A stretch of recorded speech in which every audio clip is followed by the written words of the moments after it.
Hello everybody and welcome to Encounter Roleplay. My name is Will and today we are back with Into the Light. Dun, dun, dun. Don't go into the light! Or in fact, in this case, definitely do that because we are here. Yeah, it's too late for that. Too late really, yeah.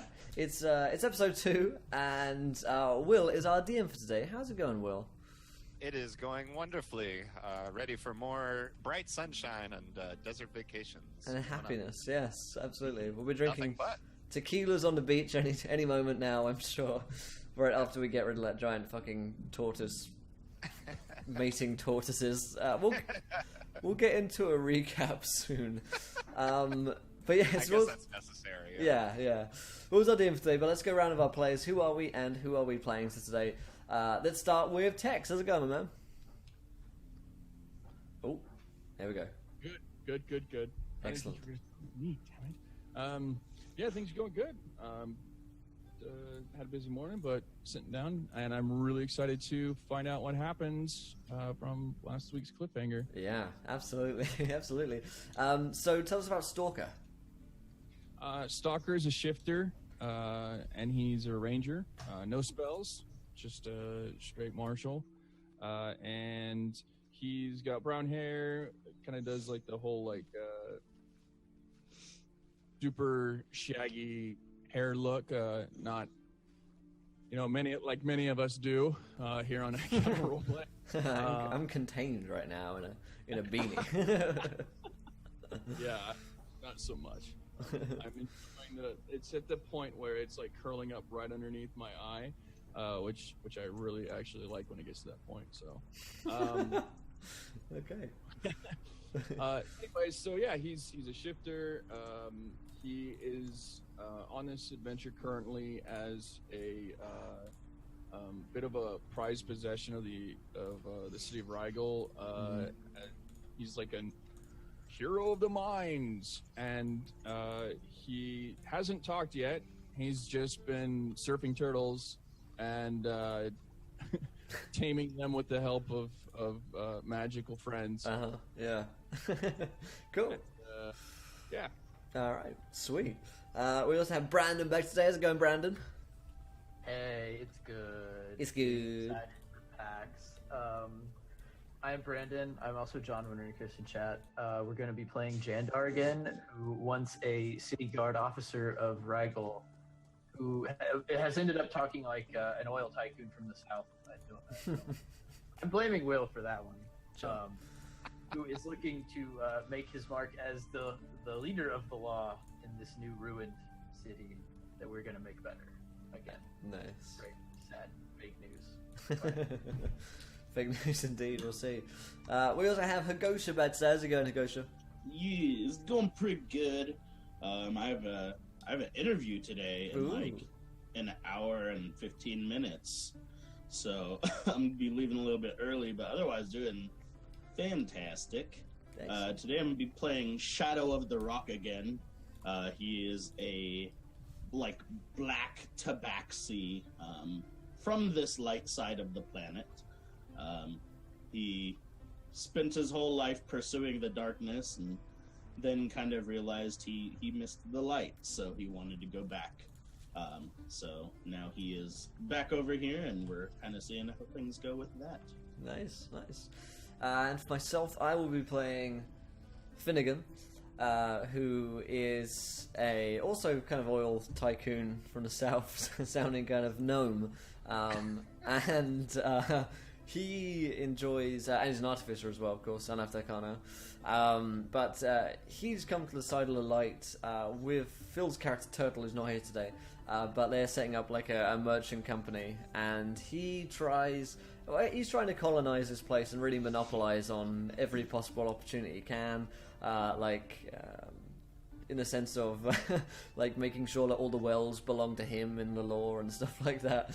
So because in the land of endless heat, one thing that people need is definitely water, and probably he's going to be patenting the the shades and the umbrella very soon, so that he can really monopolize on that.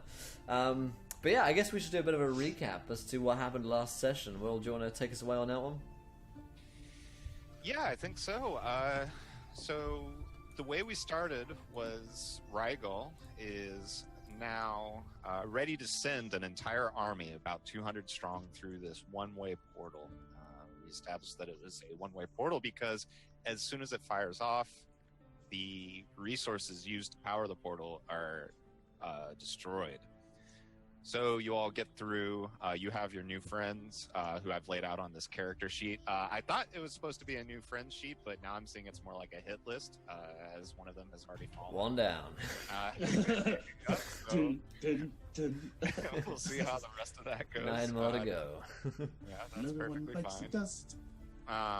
So you go through the portal. It's this perfect, permanently lit side of the planet. The city you're from, Rigel, is always cast in darkness, and this side of the planet is always cast in light. And it is hot, real hot. You need protective gear. You can't stay in the sun for too long.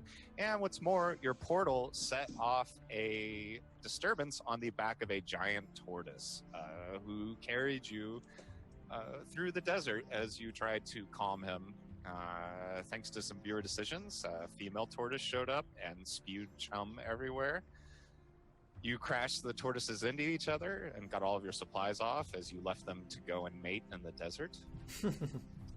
We weren't going to mate, they were going to mate. Yeah, right.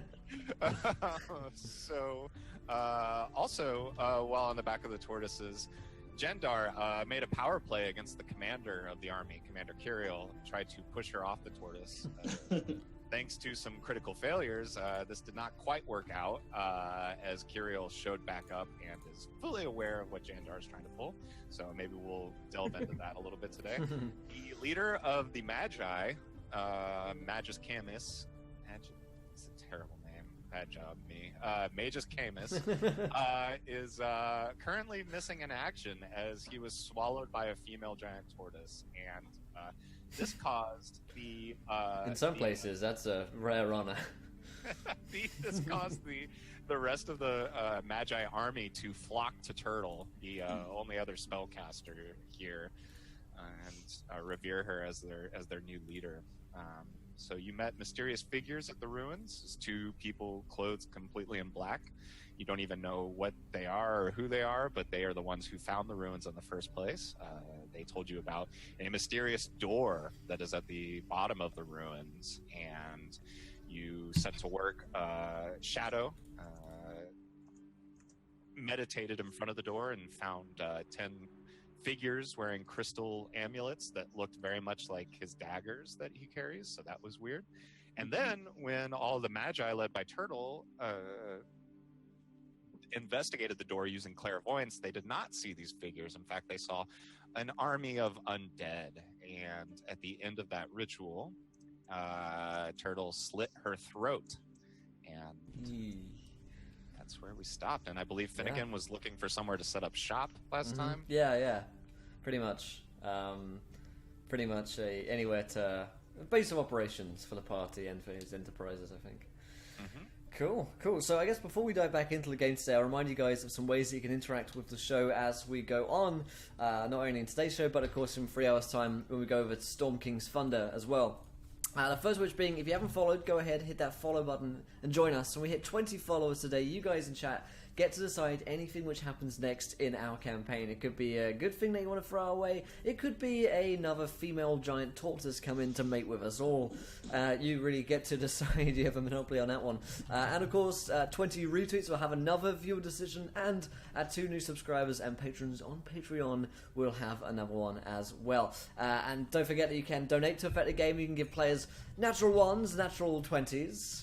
Lots of critties going all around, and wild magic surges on a D10,000 wild magic surge.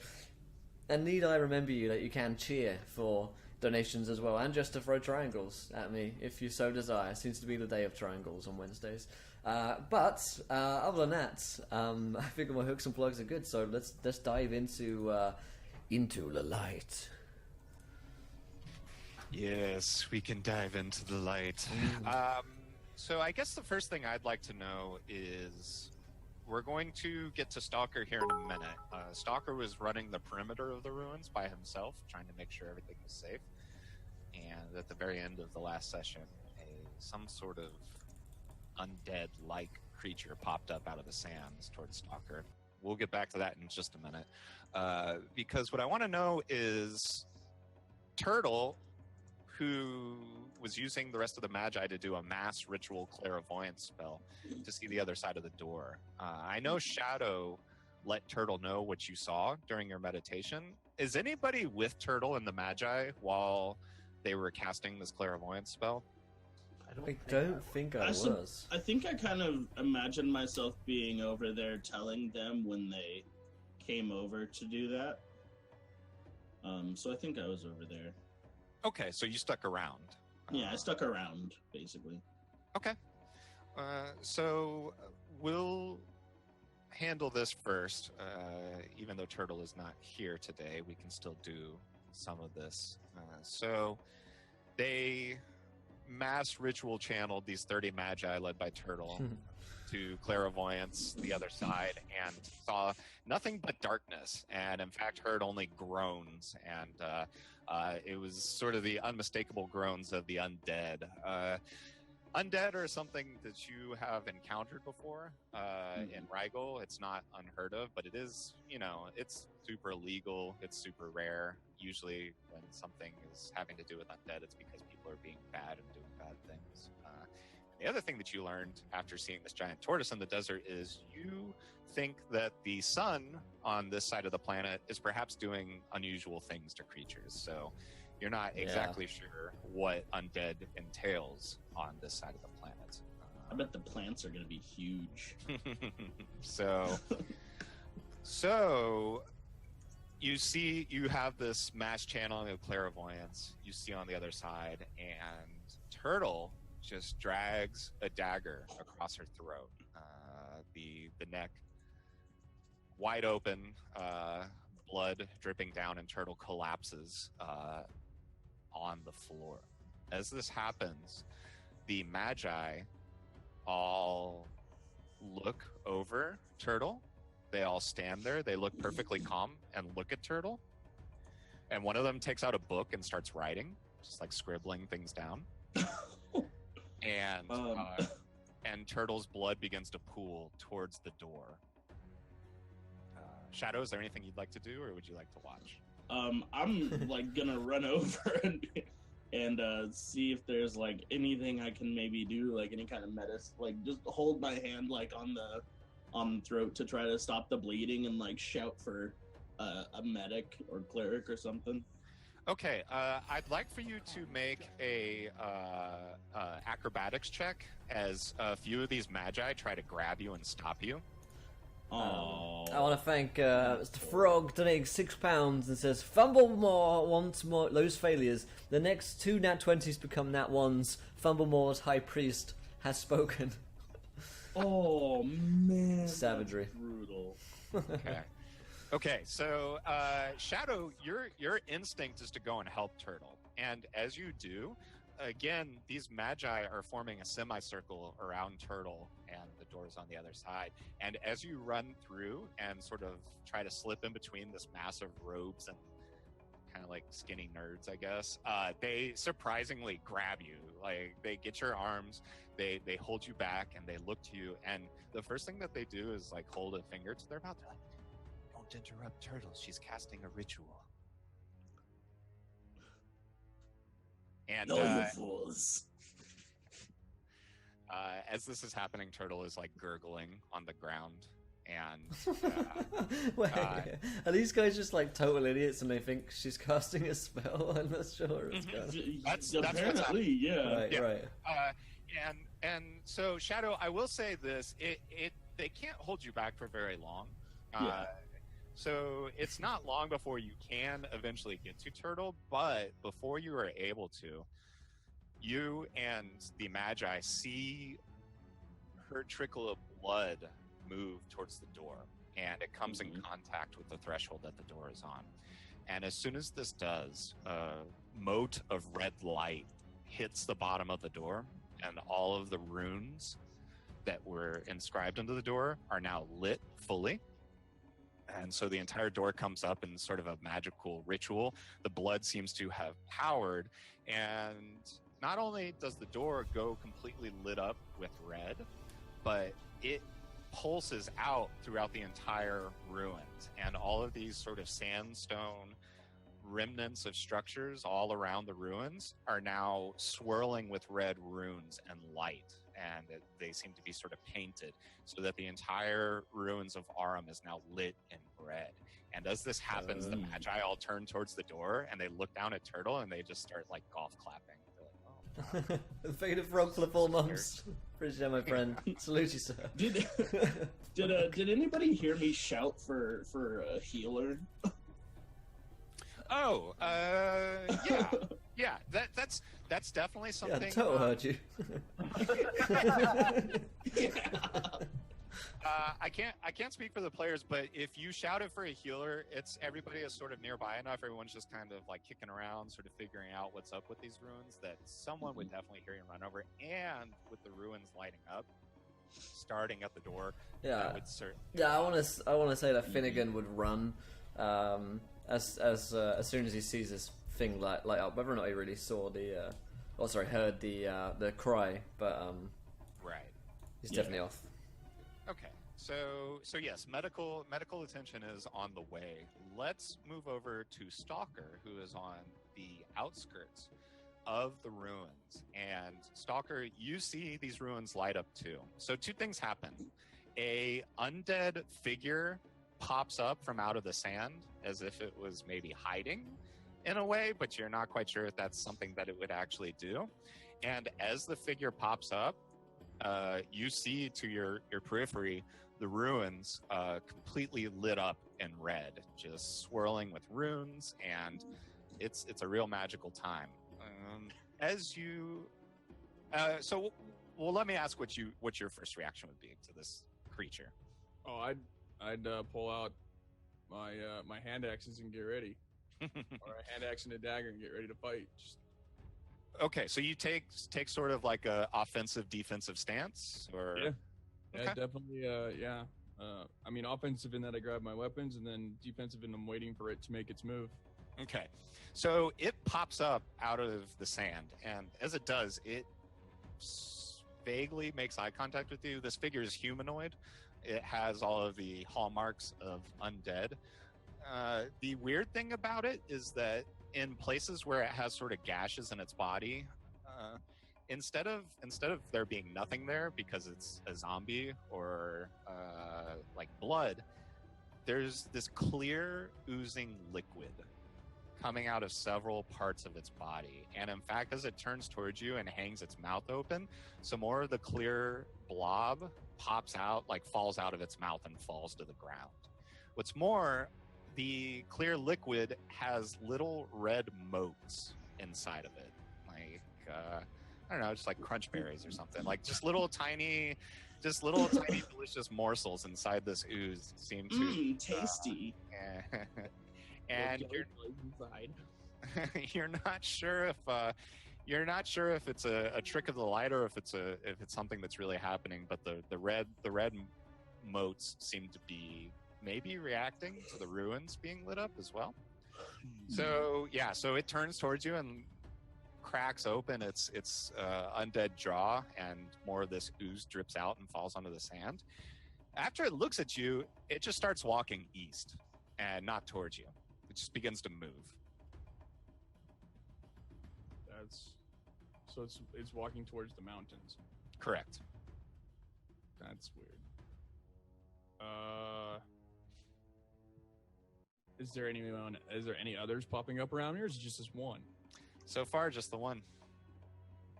I'll follow it at a distance, like not close, and I don't want to get too far away from camp. Like once I feel like it's gotten like far enough away, then I'll return back. But I just kind of want to see if it does anything else. Okay, so one of the things that you notice as you begin to follow it is that its path does take it directly through the ruins, actually, through the camp. Oh, great. So then I'll probably want to run ahead and let them know there's a crunchberry zombie coming their way. Thanks for the heads up. Yeah. This is easy to do, as you feel like it's perhaps not traveling at full speed, but you get the sense that even if it was, it wouldn't be very fast. So for you to get ahead and warn people, this is not an issue. Like, walk up next to it, ready, set. All right, cool. So just I guess either come across. I don't think I would waste my time with the town guard. I'd probably look at those dudes in black, as they were the ones that had all the information about the layout and the perimeter and everything like that. So probably go to that command tent looking for those. The two scouts. Yeah. Okay. Sure. So you come back to the ruins to find it in quite a hubbub, as everybody is trying to figure out what the hell is going on with all of these lights. Everybody's moving around. You see a large portion of people, including Finnegan and Shadow, along with the surgeons, moving towards the door, as there seems to be something wrong with Turtle. And you can kind of hear that out of the commotion. You can sort of pick that out. But it doesn't take you long to find the two scouts, and they seem to be standing around just sort of taking it all in. And what's your description? What do you explain to them is coming? Crunchberry zombie? Yeah, I think I'd just walk up and say, attention, there's a man oozing coming towards. It's not sounding good, Stalker. Yeah, I was gonna do like Sean Connery, but then India, the floor's on fire. I'm gonna check. But we don't really have that like Dr. Jones type character like Kinder in the with a little. I'll be short round. Short round. No, short round. So, yeah, there's something coming. It appears human, but not. And he came from the sand. He's walking in. Just heads up.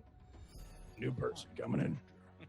Oh my god, Phil donates £17 and 26 pence. He says, "Don't kill me. Wild magic all around and heal me 1d10." As I wake, I tell the Magi I had. As I wake, I tell the Magi I had cast Protect Good and Evil. I didn't, and that they should fight. Nice. I just realized I sound That's so good. sound like Beetlejuice, like Michael Keaton Beetlejuice is what I just sounded like. Yeah, I forgot this was the premiere of Stalker's Voice. Yeah, right. Yeah. It just came on the set. Oh man. So I guess we need to roll wild magic and a D10 of heal for Phil. For Turtle, rather. I guess I can roll that. Let's see what happens here. 2. Oh. Sorry, Phil. Could have called it. Aren't you the potion merchant, dude? I'm not here right now. You can't handle my potions. Like fondling the potions again, huh? Man. No, I rolled high. I rolled pretty damn low. Someone rolled a 3 the other day, and that was fucking insane. What? Yeah, an actual 3. How was I one? Alright, so I'll look my one up here first off. 5, 6, 60. So I guess this could be maybe when I run in and see. I feel as though I just ate 3 pounds of parchment.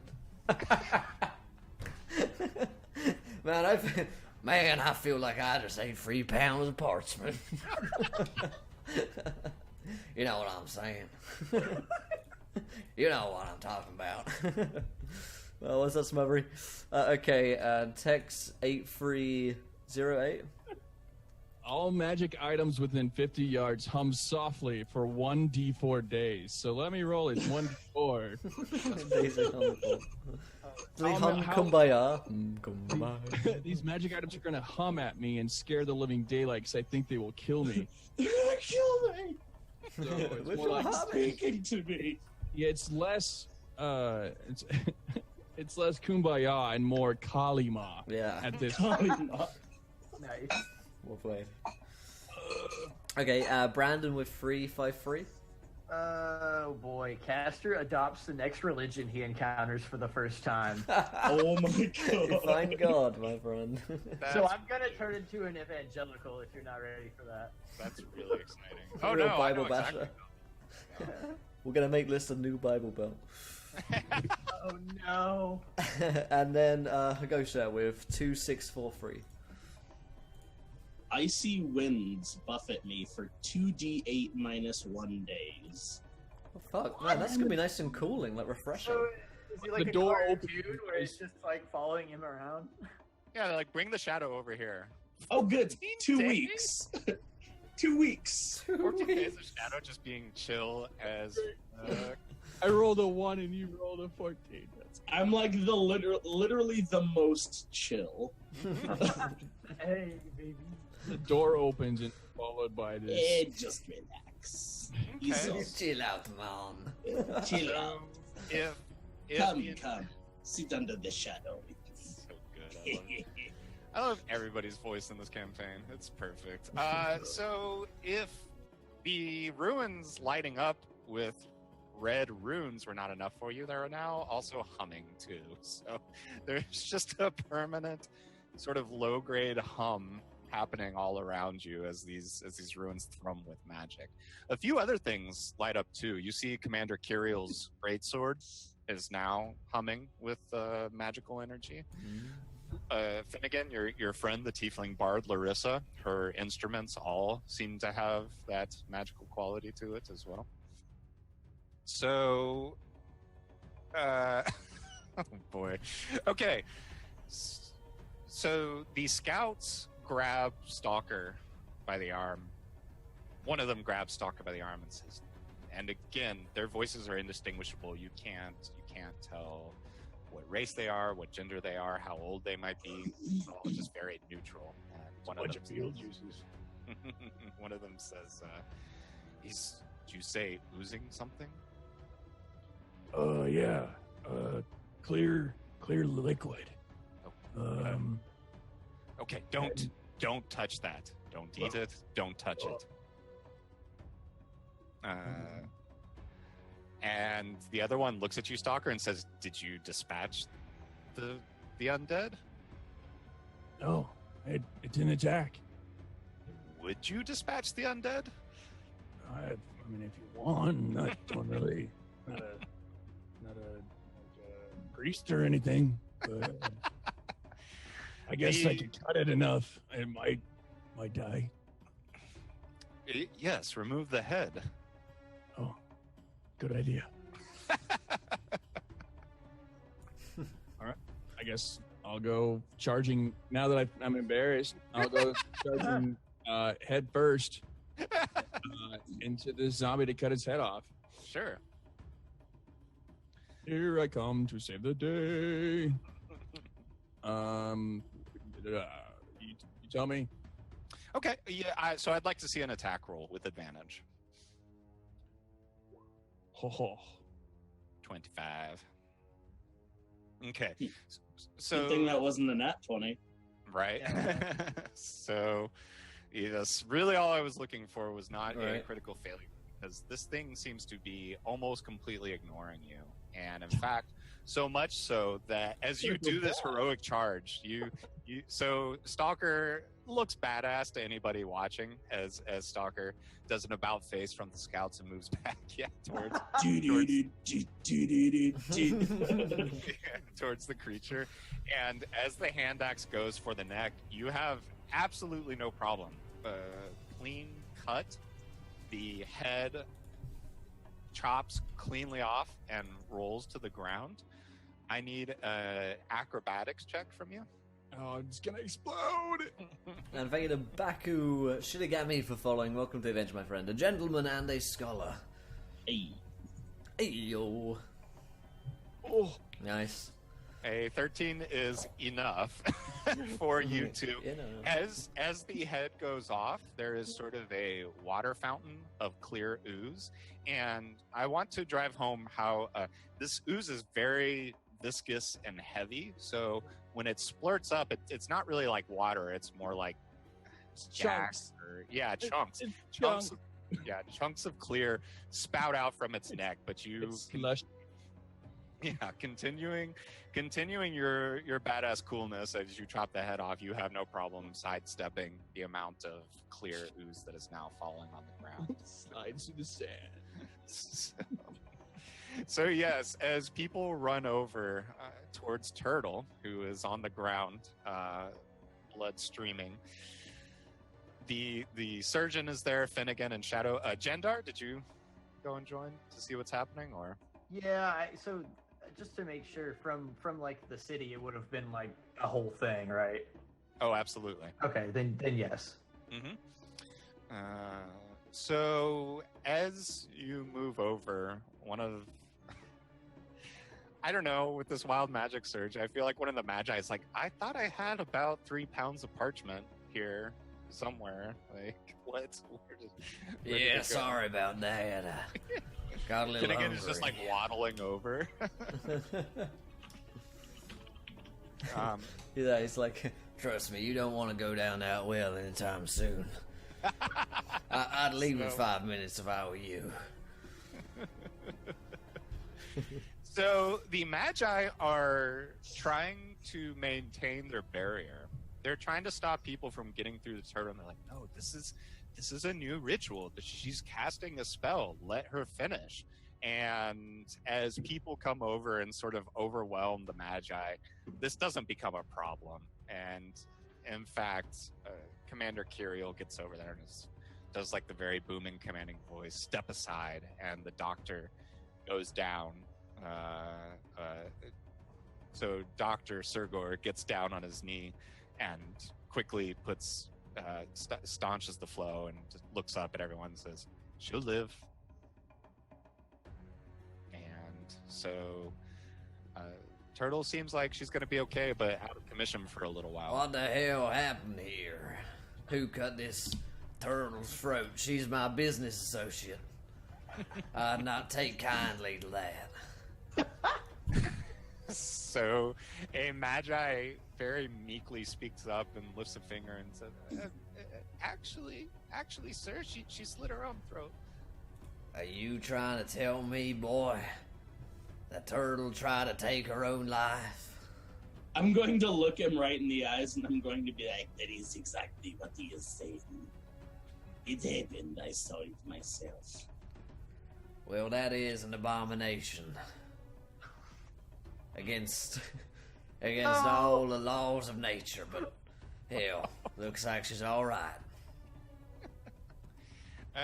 We're quite sure, Sir Finnegan, Master Finnegan, that she is just perfecting a new form of ritual. We've had full faith that she knew what she was doing. Well, shit, I'll be damned. Looks like it gone done worked. Now, don't y'all go cutting your own throats, unless I tell you to. So, aside from the runes, has the door reacted at all? No, it has not. Okay. It stays lit. The runes are humming and glowing. It's lit. Yeah, it has not opened.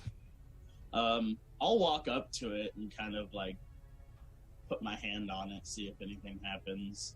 Okay. Make a wisdom saving throw. Oh shit. Okay. Nice. I think I'm good. Yes, Maybe. you have spent a lot of time meditating on this door, which is a good thing, because had you not and been unprepared and touched the door in the way that you just did, it's very clear now that the entire ruins are full of some sort of energy. You could potentially call it magical, but it comes from this door, and in fact you resist the urge to pass out. Like your brain reels, your brain starts to reel as you lay your tabaxi paw on this door and quickly take it away as you realize that it nearly overwhelmed you. So What's going on with Kiriel- that door? Sorry, guys. Yes. Yeah, so Kiriel will step in also as Finnegan says, no more no more throat slit, and Curiel takes him with this, and she has her helmet off so you can see her very scarred face, and she says to everybody, she says, yes, let's make it a point not to bleed on any more strange doors. This is not helpful to our endeavor at this point. Now, However, this is the most that we've gotten out of the door yet. Curiel says, perhaps we don't want anything out of this door. So far, What it is seems the very point dangerous. of these ruins? well, I think we can all agree to disagree on that one, Curio. Behind that door, I sense a lot of magic. Where there's magic, there's treasure. Now, Shadow, you got any luck opening that there door? Shadow? No luck. I would not recommend touching it quite yet. Well, I guess we could rely on Turtle. Seem to activate something with that throat slitting. The Magi sort of respond in chorus, yes, she is wonderful. Yes, they all say that in unison. You just think Turtle's great. Right. Well, I'm gonna stick around and poke around this door some more. See if anything's changed. Can I do another, detect magic on it? Yeah, so, well, I mean, you did it once, and it is magical. Yeah, you're right, yeah. I guess could I, check out the runes to see if they've changed? You say they've activated and gone red. Does that mean anything? Yeah, why don't you make an Arcana check, actually? Okay, cool. Arcana. Arcana. Arkansas. So Turtle It's a 13. gets...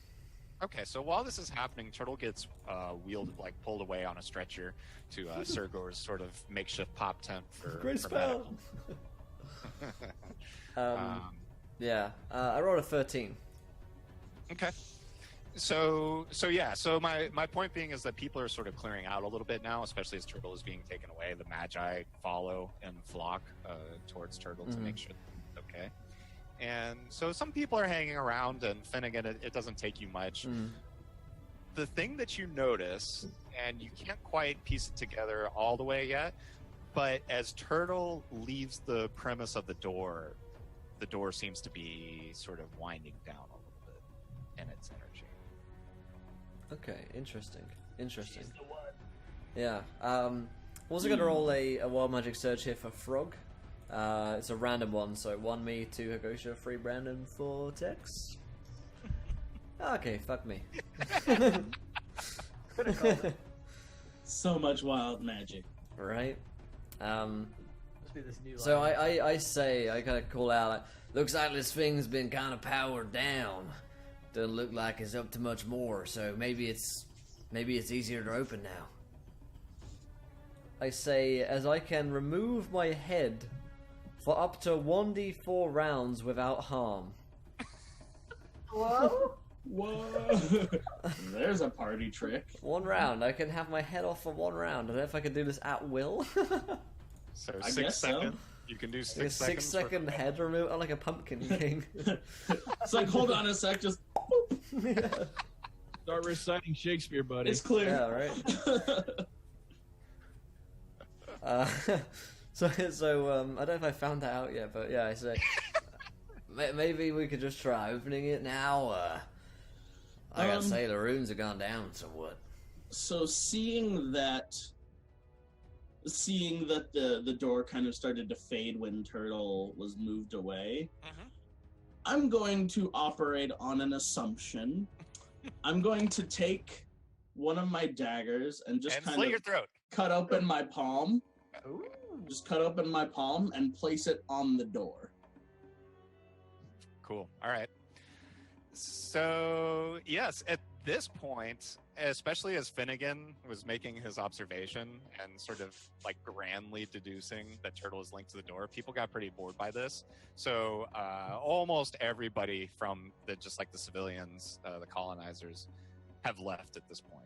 And Shadow, as you do this with the blood drawn, you get a distinct feeling. There's you feel like you can command the door at this point. I will speak open. Okay. Speak friend So- and enter. Yeah, Speak French. Show me your secrets. what happens next, and this happens very slowly, so anytime you guys want to jump in here and react, that's totally fine. But this door begins to lift from the bottom, so it's sliding up, and once it gets about 6 inches open, it's very clear how much blackness is on the other side, just absolutely no light, and Dark vision. a row of hands pop out from underneath the door. Like, the blackness that was coming up is completely covered now, filled with hands. Just hand after hand after hand starts Wow. scrabbling out. You can't quite make out the details on any of them until after a second of this, you start to see it's definitely undead hands, as in, like, some of them seem rotted away. You can see bits of bone on some of the hands, and a stench starts to fill through as this door rises. Is it safe to assume that they are prone while their hands are Wow. reaching through the darkness at the bottom of the door? Why don't you make me a perception check? Fuck. That's a critical failure. Oh, rip! You just start licking your paw. Damn you, frog! Get it out of the way now. Just get it out of the way now. Yeah. It never happened. It was just a nat one all along. So, yes, you're convinced that this row of hands, you estimate there may be about 7 or 8, so that's like 16 pairs of, like, 16 hands. There's 8 prone zombies lying on the floor, sticking their hands through the door. Fuck it, I'm gonna start stomping. As you stomp, is the door continues to rise? Yeah. Okay. Finnegan, do you have any I reaction? want to quickly thank Q-Dog for following a gentleman and a scholar. As this happens, Finnegan takes off takes off his sunnies, to get a better look at it because it's inside, and so he doesn't need them on. What the hell is happening there? And he's gonna draw a weapon just in case something spews out. Okay. Well, slit my throat and eat 3 pounds of parchment. Oh,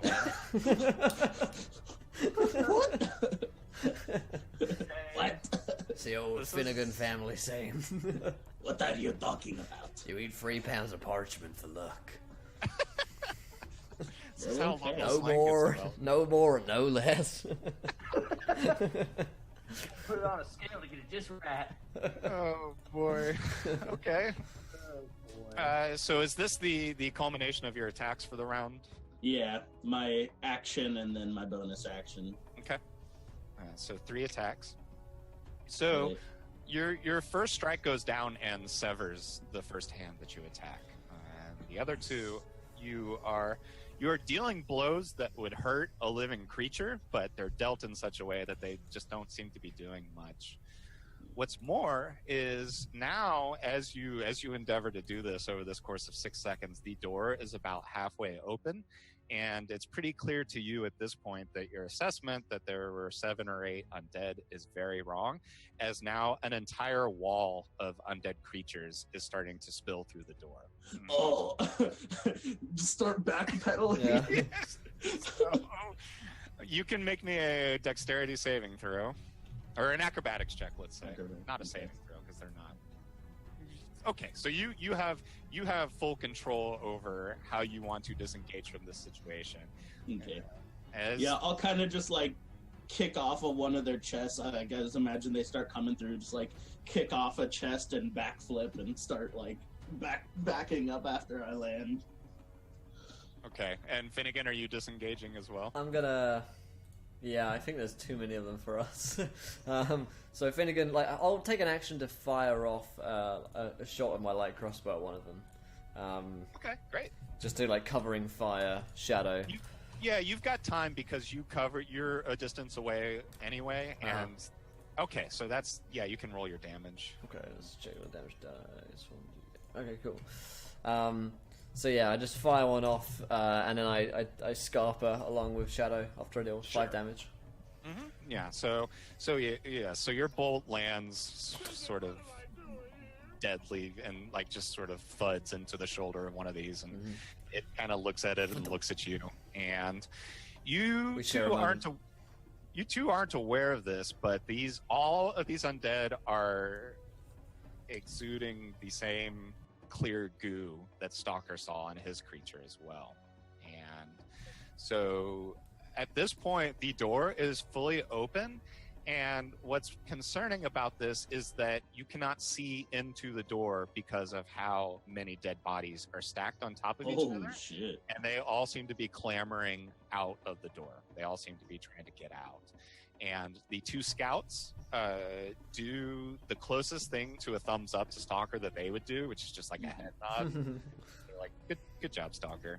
And as that resolves, they look over towards the door, and these undead are loud too. Now that the barrier of the door has been lifted, they're groaning and regurgitating this ooze that they seem to be just completely full of. And the scouts turn over towards that and run over to Finnegan and Shadow, and the scouts say, get away from those. We cannot be anywhere near what they are leaking. What the hell is that shit? One of the scouts says, "We don't know exactly, except that it's all over. It's all over this side of the planet, and it doesn't do good things for you." Now, why wasn't that ever in any of your reports? Why is this the first time we had heard about this ooze?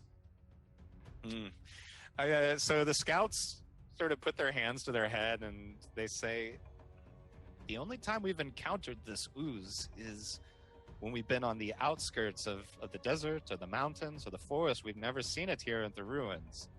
And Commander Kirill runs over at this point and says, "Close the door! Close the door!" And now you are welcome to go down there and close it your damn self. Well, we just spent ages opening that goddamn door and total slit our damn throat open that piece of shit. So we're gonna leave it open for now. We can funnel them through here, and we can kill them as they come through. I'm just gonna come through with my dagger and my axe ready to cut off some more heads. And, See, he's got the right idea. Don't touch the ooze and let the heads roll. That's what you sound like? Shit. I'm giving the heads to chew bubblegum, and I say I'm out of bubblegum, damn it. I'll get you some more at a premium price. Will was like, no logic. No logic. Or too much logic, perhaps. Just like so logical it hurts. Yeah, right? So, no, this is great. So what I'm hearing, the way that you are responding to this wave is you guys are kind of creating sort of a vanguard, like kind of like a front line to... Hells yeah. Okay, cool.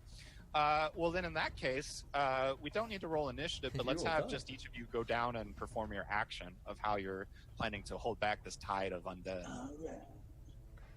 And I just want to remind that the entire reason this is happening is because of a viewer decision that the entire ruins is populated by undead. Yeah, that's last week's. I'm good with this, to be honest. How about it? Yeah, no, it's perfect. This is great.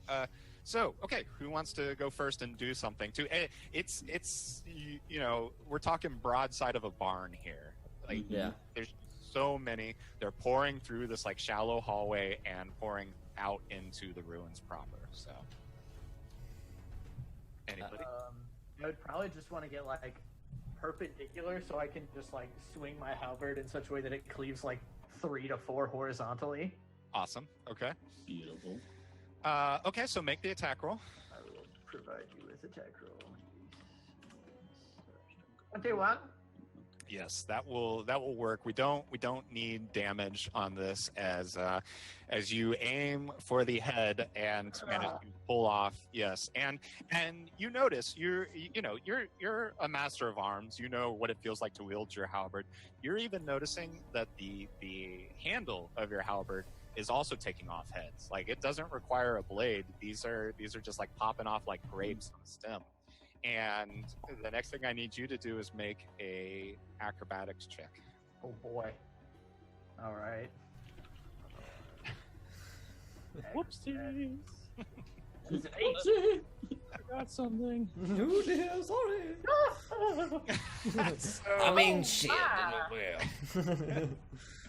Take that. So Jandar looks great. Jandar looks Great right awesome and just crashes into this wave of undead. Jandar, remind me again. Do you wear like plate or? It's more like a chain shirt because we like to keep it easy and breezy because we do this. Cool. Okay. Yeah.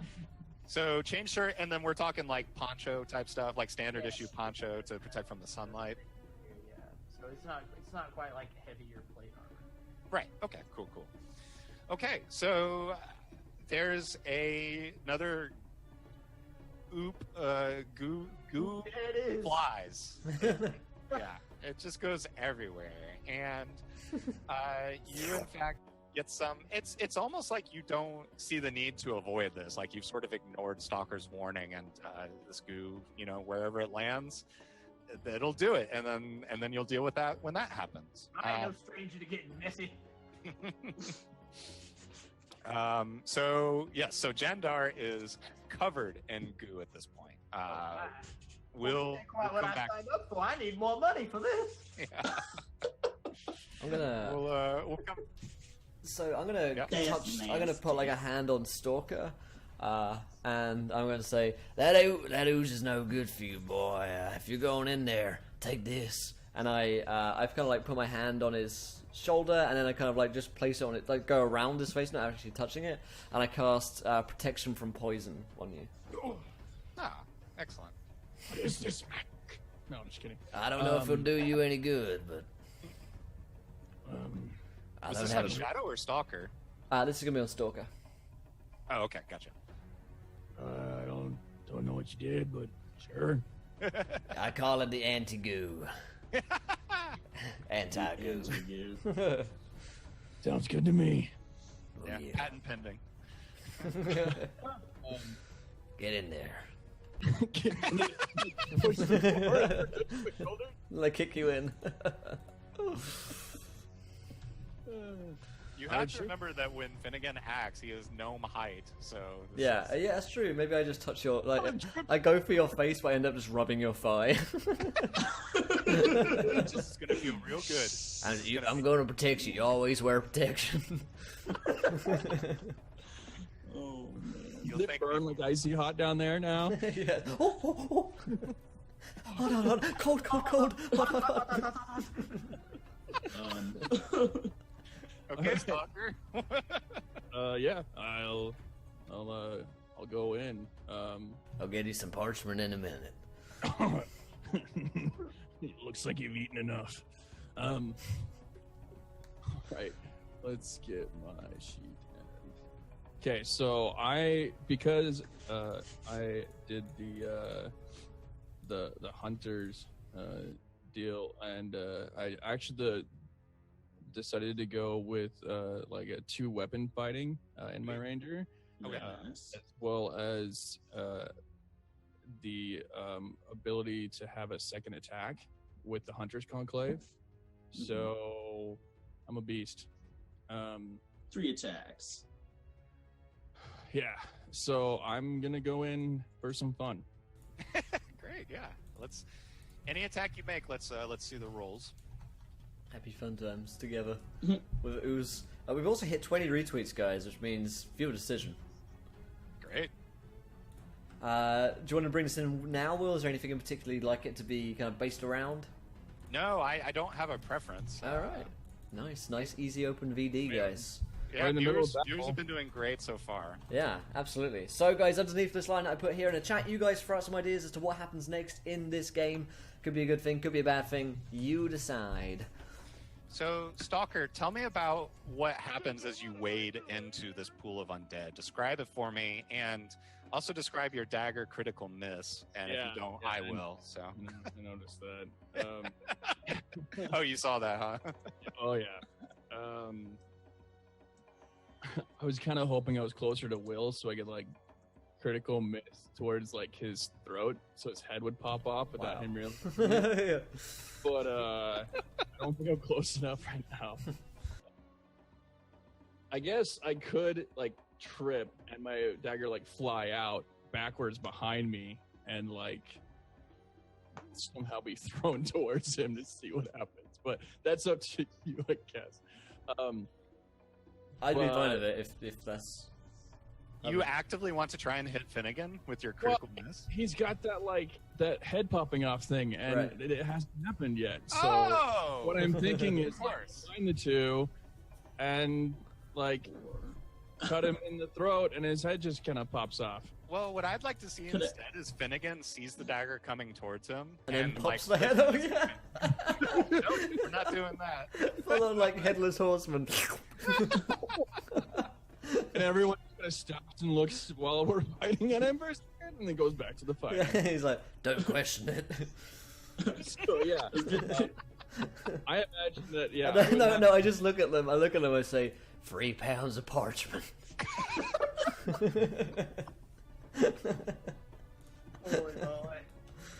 Every morning, 3 pounds. of Like parchment. clockwork.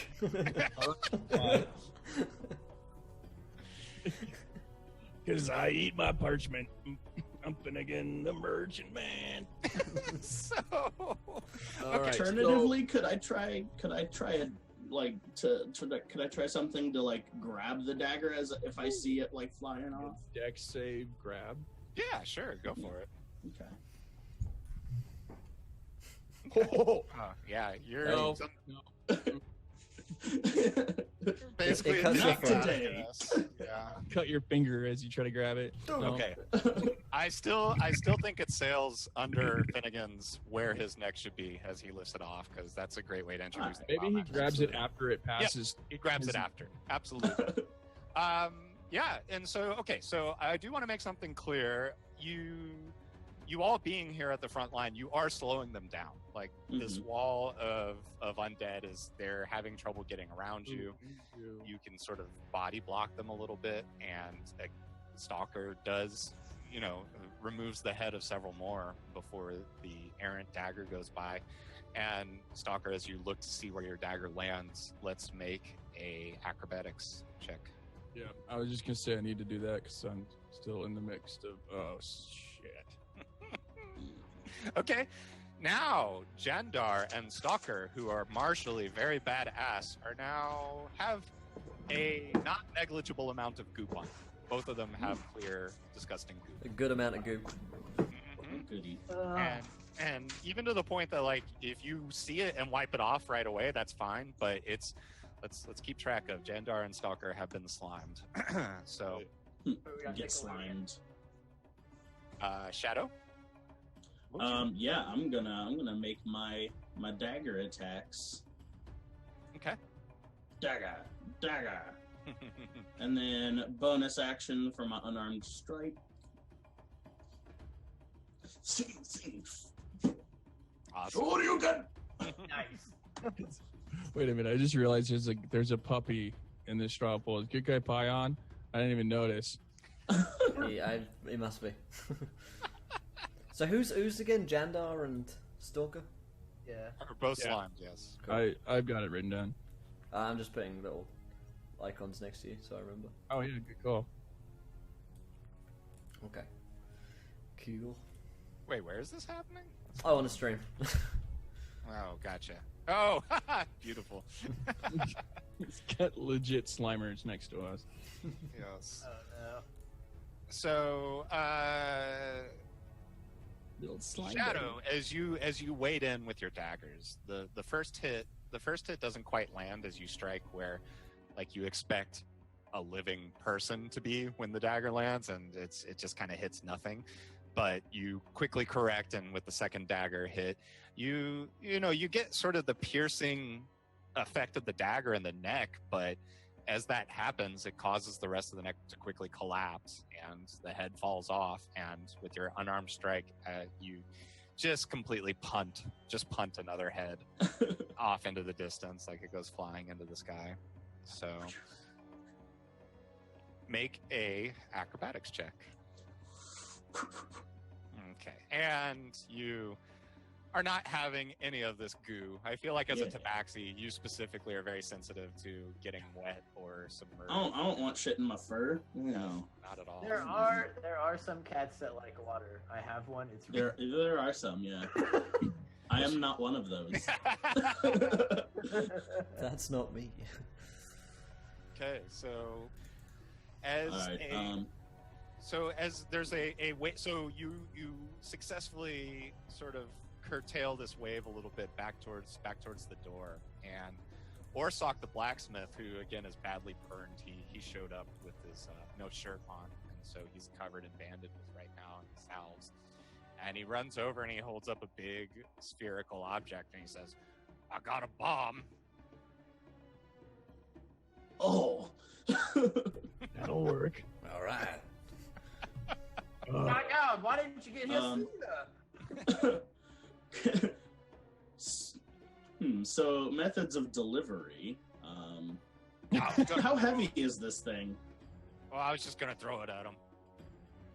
No, Jean, you got a Jean-Claude Van Damme kick this thing? No, we got to do something like really special. Okay.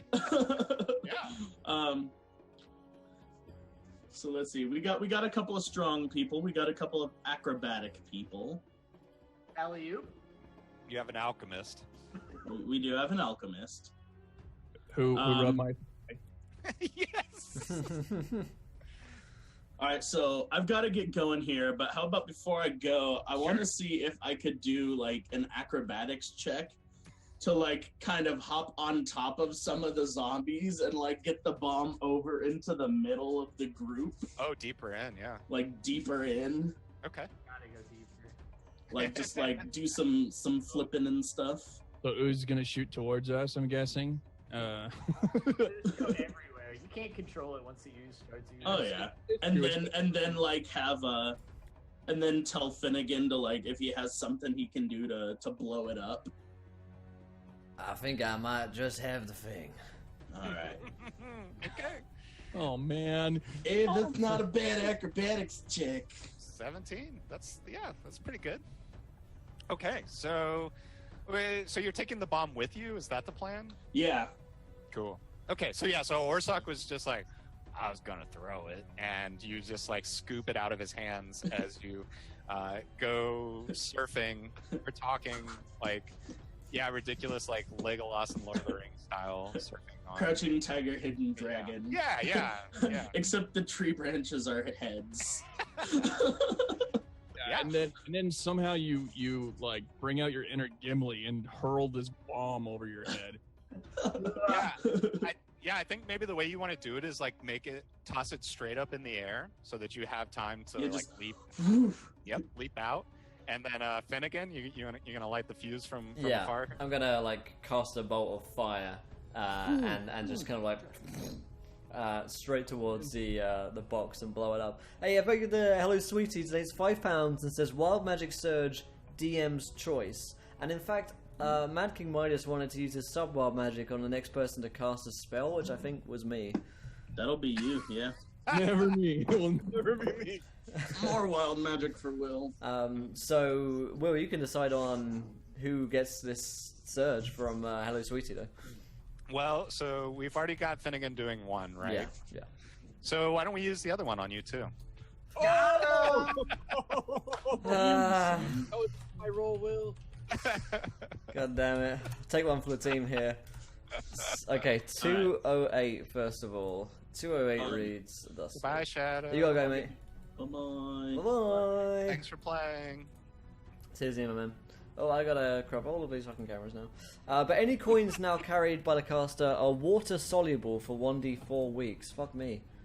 Is that good? So I don't even know. The other one, 7402, is target's presence makes impassable trails seem passable. Ah, I'm inspiring. I make things that aren't possible possible. Wow. You need to touch more thighs, man. Yeah, right? I'm gonna get on that. We have all of these really weird, like, time-specific things, too. Like, there's, like, several weeks worth of events happening. Right? I have a day of humming that caused humming with all these magical items. Oh, I was wondering if I could do, like, a, like, shift and do, like, a rage after getting oozed, and then guard Titus or Shadow as he's walking up, and zombies to like protect him from the other ones. Kind of. Oh, sweet. Like, Yeah. This thing. Yeah, absolutely. The only thing I need from you, so we'll resolve the bomb because you're doing this, is as you resolve to do this, you start to feel a little lightheaded, and I need you to make a Constitution saving throw. And Jandar, you can do the same.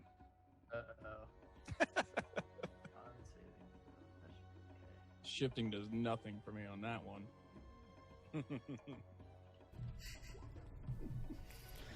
22 will be a failure because that is our second critical success. Buddy.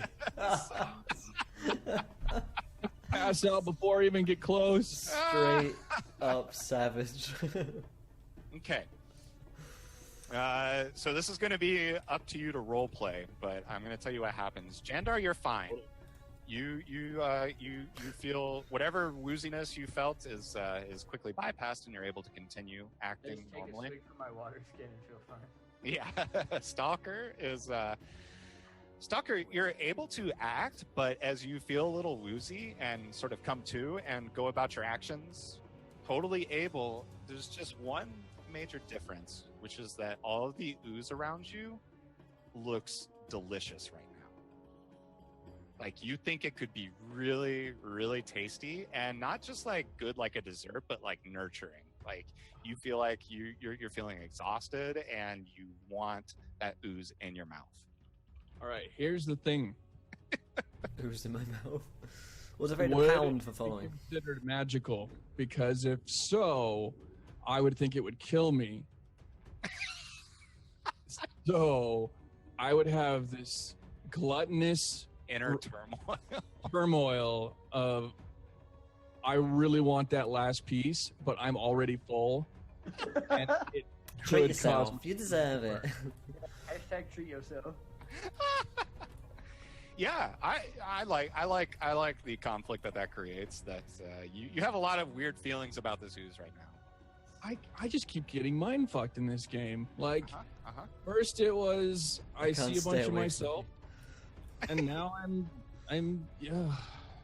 You need to pass the ooze a note that says, "Do you like?" Never should have come here. Yes or no? Yes or no? Yeah. Do you feel the same way I feel about He you? loves me. He loves me now. Okay, so just throwing that out there, that for the foreseeable future, Stalker, the idea of just grabbing a big clump of ooze and putting it in your mouth is really appealing, but also terrifying at the same time. So anyway, this does not stop you from fulfilling your duties. At present, you are preoccupied with protecting Shadow as Shadow goes up and brings the bomb up. This is a success. You protect him. Shadow does not get assailed by the undead. The bomb goes up into the air, and I don't know, Will, do we need to make a spell attack for this, or? Yeah, I do. I also rated my death stick for following a gentleman and a scholar.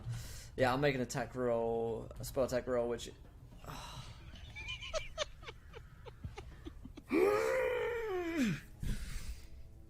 it's a natural one.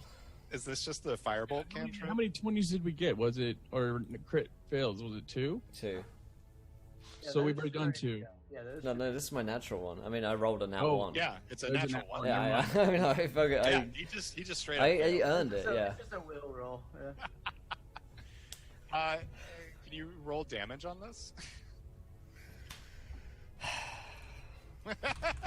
Please. 7. 7 points of damage. That's what happens when you're short. Okay. So let's make a note here. We need to deal Shadow 7 points of damage from the hands of Finnegan when he comes back for the next session. So the firebolt crashes into Shadow and hits the backside of his furry haunches, and Shadow this sort of messes up Shadow's landing, and he gets away from the bomb and the crowd of undead, but it doesn't look as cool thanks to Finnegan. You're supposed to be helping. Yeah. So I think Shadow needs to go off and meditate on this for a little while. So Think about what he's the doing. bomb lands with a thud. It crushes some of the zombies. It crushes a couple of them and lands, and everybody just is looking. They've already been watching because this is insane. And there's a quick moment of silence as the hum of the ruins goes all around, and everyone's like, "What's going to happen?" And the bomb goes off. It explodes anyway. So it's pretty clear. You guys would have known this beforehand from living in Rigel. This is an andrite bomb. Andrite is the ore that allows you to go through the portal. It's sort of the thing that powers a lot of your low-tech stuff. And so this bomb was made of andrite. There is a red cloud of explosion.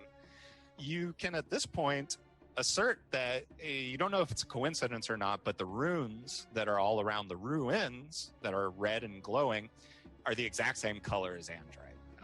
They look very andrite based. So this bomb goes off, and as the smoke from this very large bomb clears, you see a fine paste of clear ooze all along the desert floor, intermixed and mingled with body parts. But it's pretty clear that each of these entities was about 90% ooze and 10% the shell of their bodies. And now a rain of ooze goes up in the air, but it all quickly sort of falls down, and it's really more just the floor. So every approach to the door that is now open is covered in ooze. Yeah. I just think of oozy hooked horrors, they're like shells. Ugh, gross. Yeah. I imagine the aftermath of the Ghostbusters first movie. Mm-hmm. Yeah. Oh, yes, very accurate.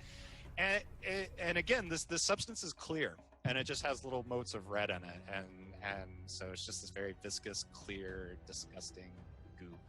Except to Stalker, who thinks it looks really tasty. It's like, yeah, we can eat for weeks and weeks and weeks now. I'll just hold him like a vacuum cleaner and he'll eat up all of it.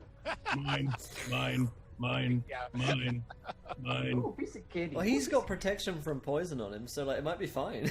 But I don't know. We don't know. Assuming it's poison. Yeah, I mean, it could be. It's definitely worth testing. Right, What yeah. could go wrong? For science. I don't know Yeah, what this that is a means. business opportunity, Finnegan. You scoop this up, jar it Yeah. up, sell it in little vials. For, Absolutely, yeah. I'd probably pocket a vial or two, mhm. Is there Just to be anything sure. I can grab off of these trophy? I mean, at this point, I don't really feel that great. Maybe that's my trophy. It's an upset stomach.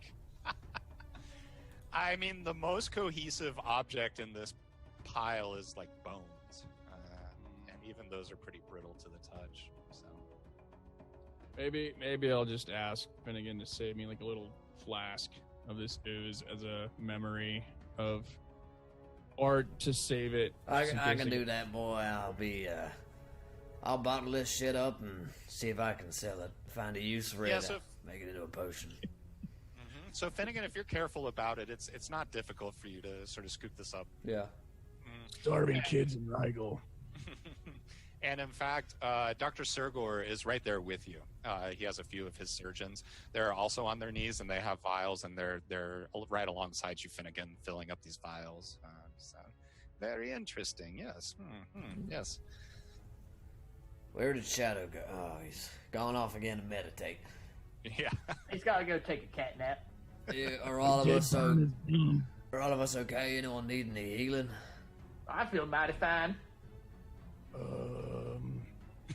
Maybe. I just feel weird. I mean, I'm really... Tell you what, Might be that ooze you got yourself covered in, boy. Yeah, I know. I just... Well, what seems to be the problem here? It smells so good.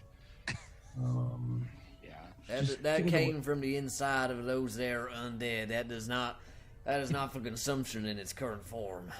You may need to see the doctor. I do not think that is meant for consumption by us. Yeah, the scouts confirmed this. Like, do not touch the... That has not been certified.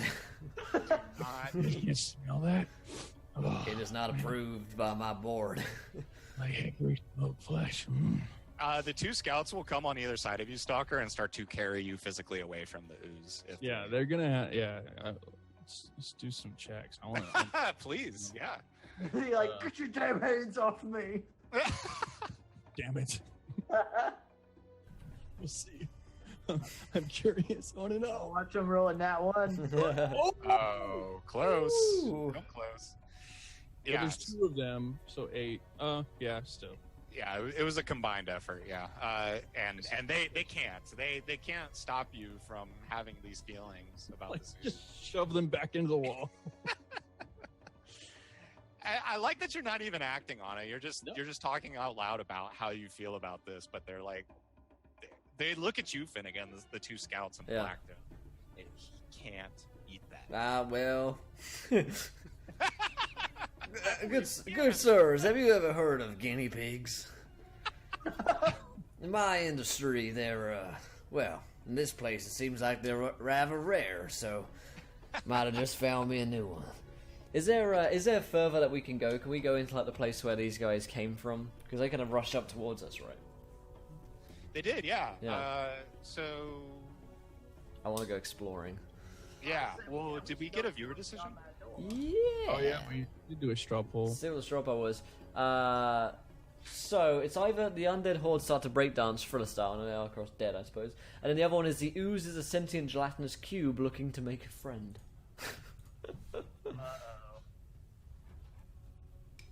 And I still want to eat it. So That's why you want to eat. I want to eat my feelings.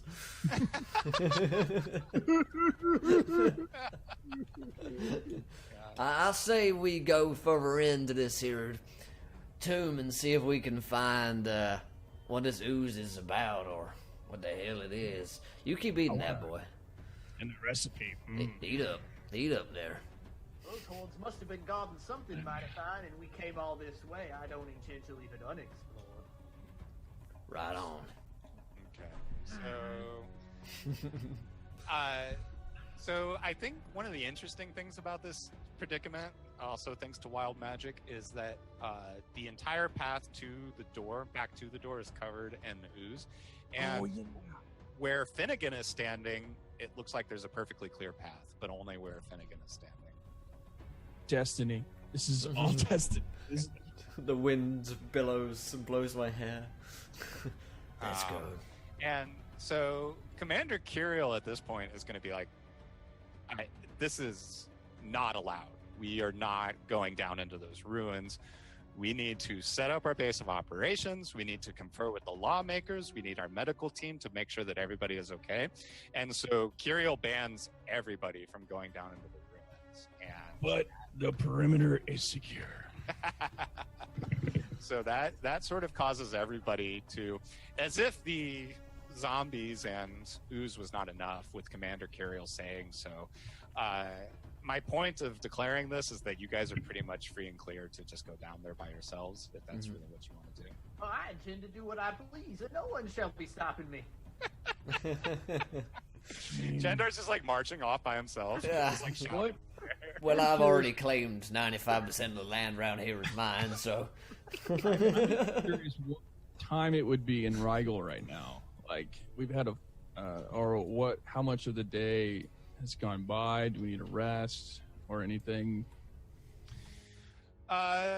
So we actually passed because all of them in the first session we passed a good like 12 hours, and because the Magi needed to rest and prepare for the next Oh ritual. yeah. So So would this one been like the dawn of a new day, basically? yes, Okay.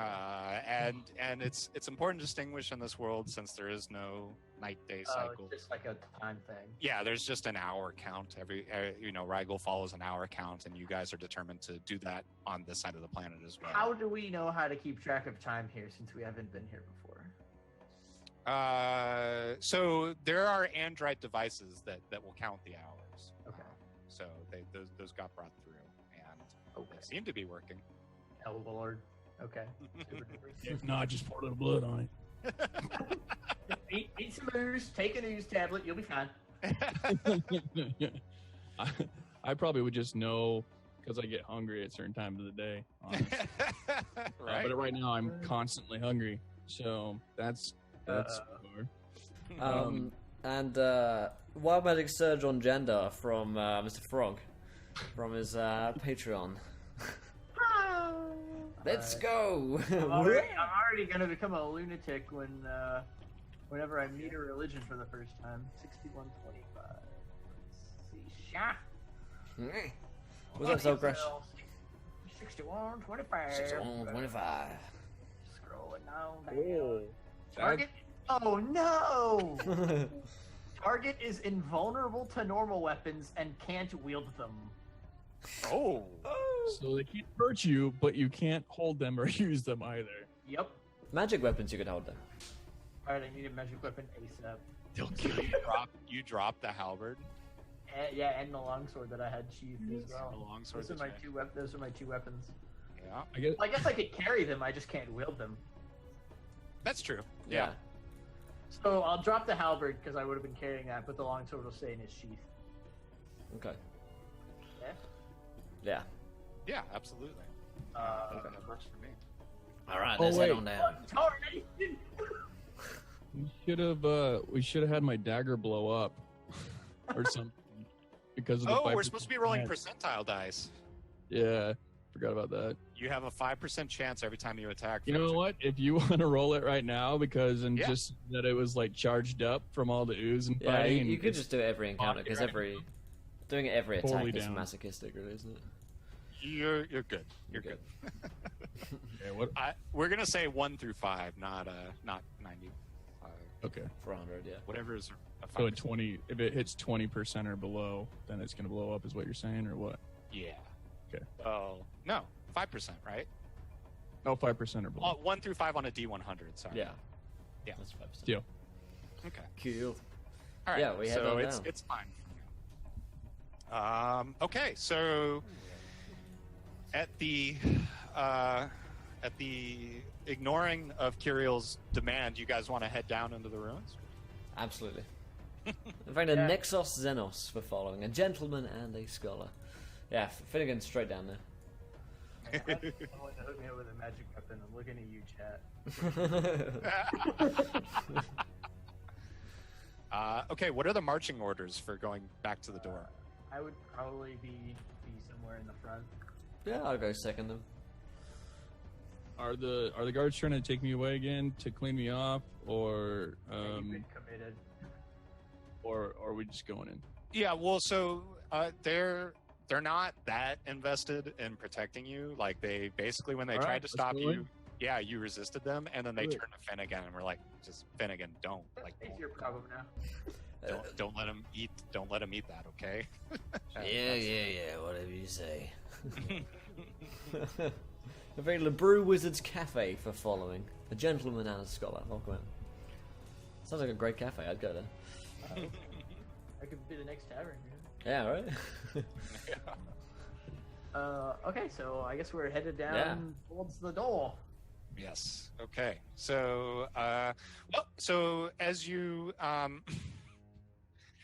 I guess as long as everybody's wearing shoes, you all think that you're walking on solid Sure. ground because of Finnegan's illusion, but in reality, you're all wading through ooze as you move back. Something about that face makes me think Stalker may not have boots on.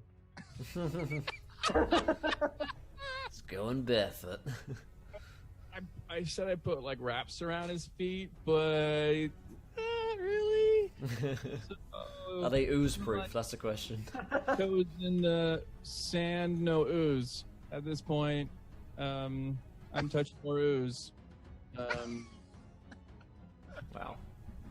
Okay, well, let's have another Constitution saving throw. Son of a... He's gonna go on another feeding frenzy.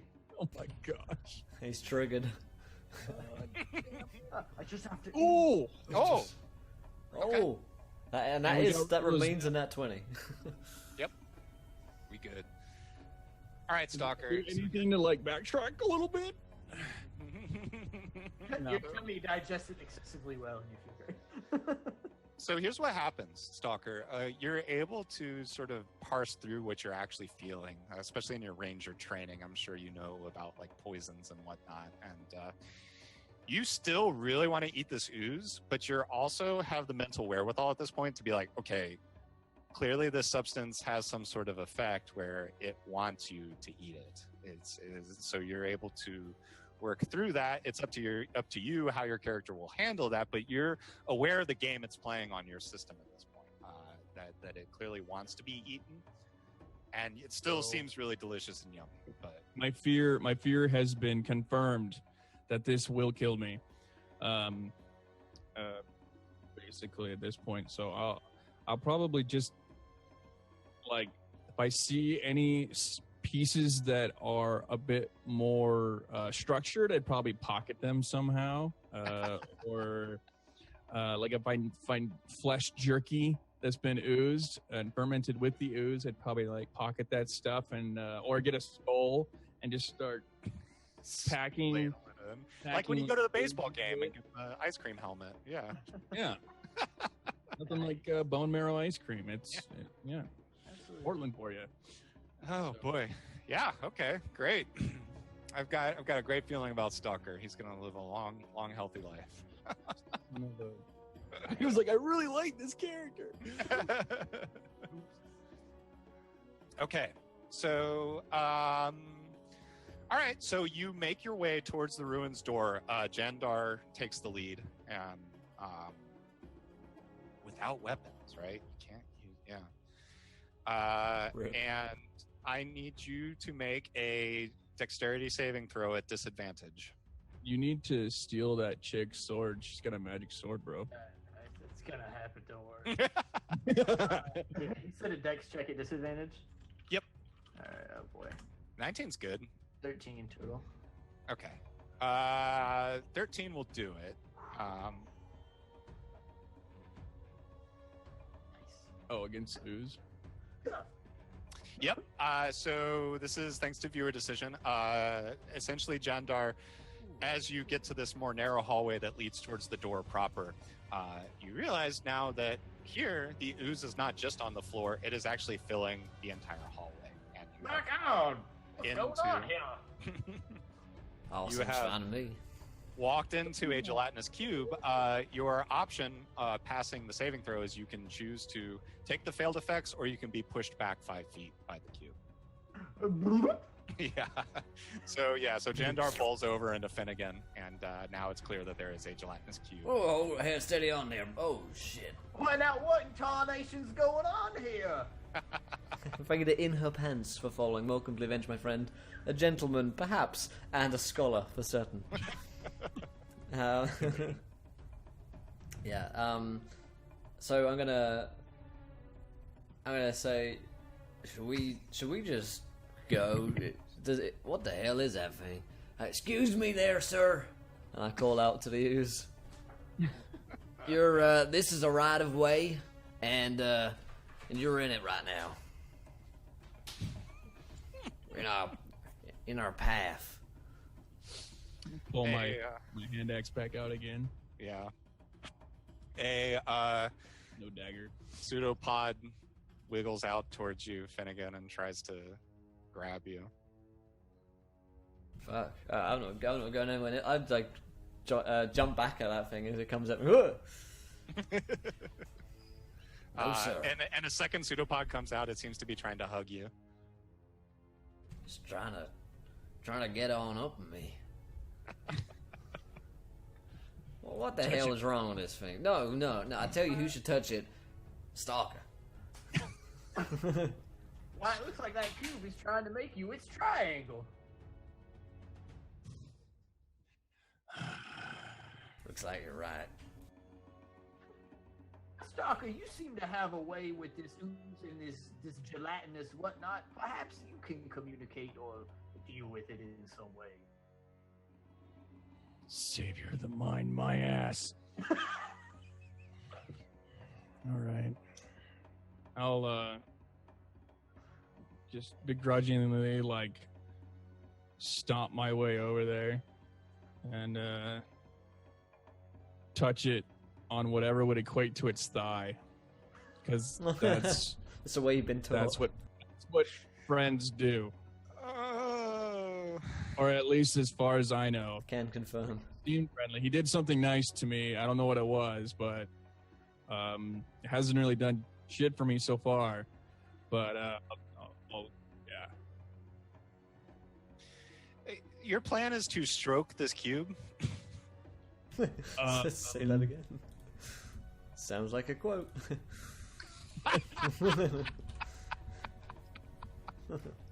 I will attempt to stroke the cube. Oh boy. Permission to stroke the cube?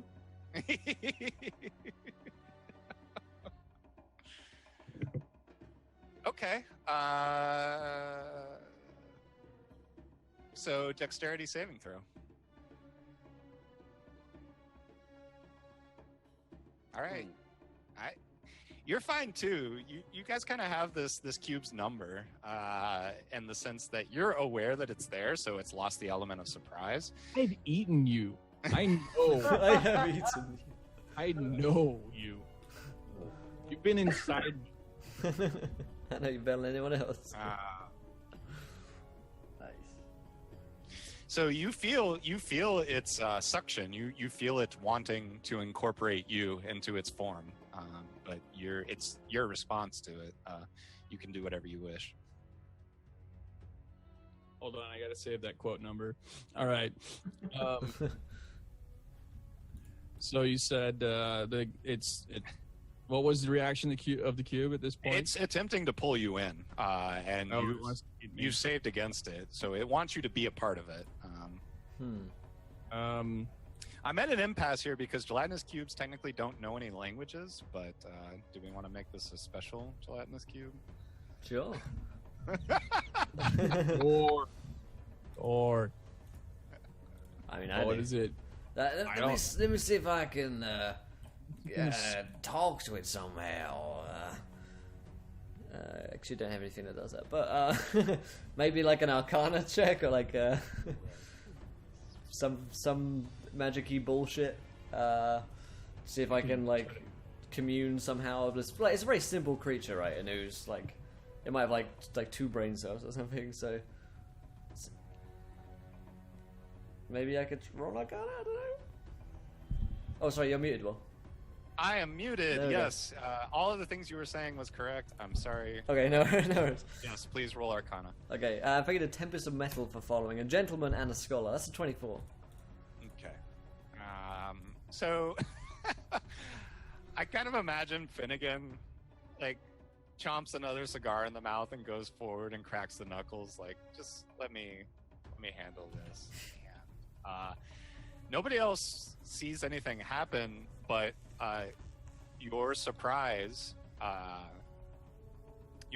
Finnegan, is that I think even you think you're about to bullshit this. Right. Like, it's like, yeah, whatever. I'll talk to it. Fine. I mean, it's all for science.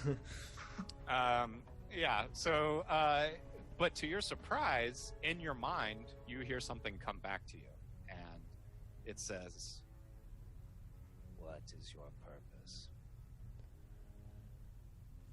Holy shit.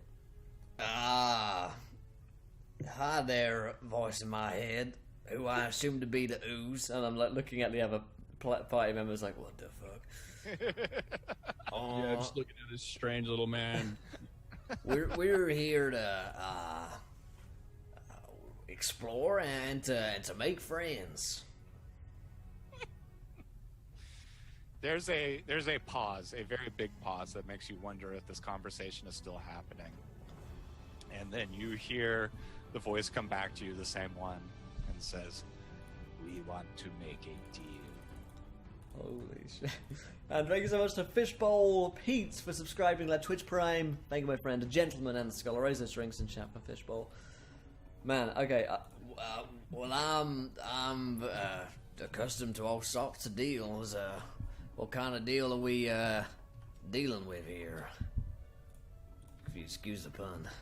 A lucrative one. I like the sound of that. Okay, keep talking. Would you be interested in making a deal? I want to know the terms of the deal, Mr. Ooze. What kind of deal here? The voice starts to get impatient here and says, "We are not the Ooze. Okay, what are you? We are entities that want to know that we can speak fairly with you when you pass through into our realm." Well, you can be assured that I will treat you with as much care and consideration as I do as all other races that I've come across. Okay. Which is to say, probably not a lot. Big Shadowhack. What did you do, Stalker? I just want to touch my thigh a little bit when he says that. Yeah. I can't hear the other end of it. All I can hear is him saying something about how he treats other races when he comes across them, and I think this entire conversation has been happening in Finnegan's head, and it's been a good 15 or 20 seconds of Finnegan just looking like to all of you as he has this conversation with this entity. And finally, so after Finnegan, you give your spiel about treating people fairly, there's another long silence, and finally the ooze splits down the middle and sort of goops off to the side and allows you to enter. And there's one last communication, Finnegan. They say, "Proceed straight through the hall into the second room that you come across." Right on. Okay. So I say to Guys, it worked. I touched it. I caressed it. No. No. Why it seems Right now. your advances have worked. No, it was talking to me. I established Are you hearing those voices again now, Finnegan? I established a telepathic link. Back in Rygar, I had to make too many courtesy calls at your locations now. Well, what can I say? It was a very tough time. I didn't have enough parchment, but now that's all changed. And this creature, he says it's not the ooze. It says they are entities that want to know that they can trade fairly with us in this land. What creature have you been speaking to? There is only this ooze before us, which is now split. I don't know. Nice advance on it. Well, as we have just discovered, Jandar, some things are not perceptible to the normal eye. Why now, I don't much care for your tone anymore, friend. Well, maybe you don't, but I'm telling you, this thing talked to me and said it wants to make a deal. Now, whether it did or did not, I think that the best course of action is to proceed as the cube has made its way. Well, I do agree with that. For once, you're making sense, Jandar. Well then, my lady, let us continue. So, bitch. And we will proceed past the cube. And as you do, the cube closes up again and waves out a little pseudopod and waves goodbye to you all. Moves. Here's the thing: the beer decision that says the cube is looking to make new friends, and I decided to take it literally. So that's how we're gonna play it. Yeah. Or you could have taken it even more literally and make new friends be creating new friends. Creating. It's just like shaping goo. Yeah. It's that scene from Ghost. Oh no! Oh no! Oh man. Okay, so this will be the first time that anybody on this expedition is actually able to cross the threshold of the door, which was recently opened. It's very clear at this point that past the door it is pitch black, so I'd like to know how you guys would like to proceed with that. Okay. I was gonna check. I'm a gnome, right? Do I have dark vision? I think gnomes have dark I think vision. we do. Yes. In fact, even if I don't, I can cast dark vision. So. Pass it on me. Yeah, I'll cast it on Gender. My eyes would probably like shift into like cat-like eyes or something like Looks that. like your eyes are a little struggling right there, Gender. Let me help you out, son. Okay, so Mighty dark in here. yeah, and I think with Jandar getting the assist, you all can manage without any external sources of light in these ruins. Okay, so as you pass the threshold of the door, there is a very long hallway. As you go down, it has the same architecture as the ground above. It's all very ancient and sort of worn down. You go through this long hallway until you come across the sort of entry point to whatever it is underground. So you are now in the atrium to this area that you are exploring, and it opens up into sort of a largest room, and it is completely empty. So one of the points that I'd like to make, and you don't need to make rolls for this, it's very clear that not only are these ruins very old and ruined, but there's nothing that has had the chance to decay in here. It's like this room has been cleared out. So it's just the walls and the floor. There's no like old tapestries, there's no old furniture, nothing. It's just an empty room, as if somebody moved out of these ruins at some point. So you're standing in this empty room, and what would you like to do? There's the path behind you that you came from, and there's one doorway leading ahead to the north. Is it blocked by a door, or is it just like a hallway? It's just a hallway.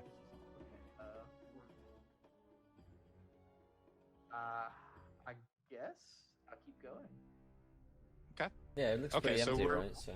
Yeah, we're leaving Jandar in the front. Yeah, I would say so. The guy can't use weapons. This bothers me. We just went from food to nothing. So I'd like to do some like perceptions and see if I can kind of figure out what's going on. And I'm taking a lighter step. Like I don't trust this. Is too clean. Like I'm not, and not only that, but Stalker doesn't like clean. Like He likes ooze. he's not a city slicker. So like this is unnerving for him as well. So he's gonna tread lightly. Okay. He likes dirty ooze. So yeah, so throw me a perception check. Crit. Oh, baby. It's 2 in a row. Well, not in a row, but yeah. Yeah, it was 2 in a row of those, but Nice. Okay. So See the lines. yes, so coming down the hallway, you see a sort of smallish humanoid man. He has a very super long beard, like down to his knees. He's in a tattered robe of sorts. And Stalker, you're the first one to notice him. And actually, he doesn't seem to be hiding himself in any way. He seems to be brazenly striding towards you.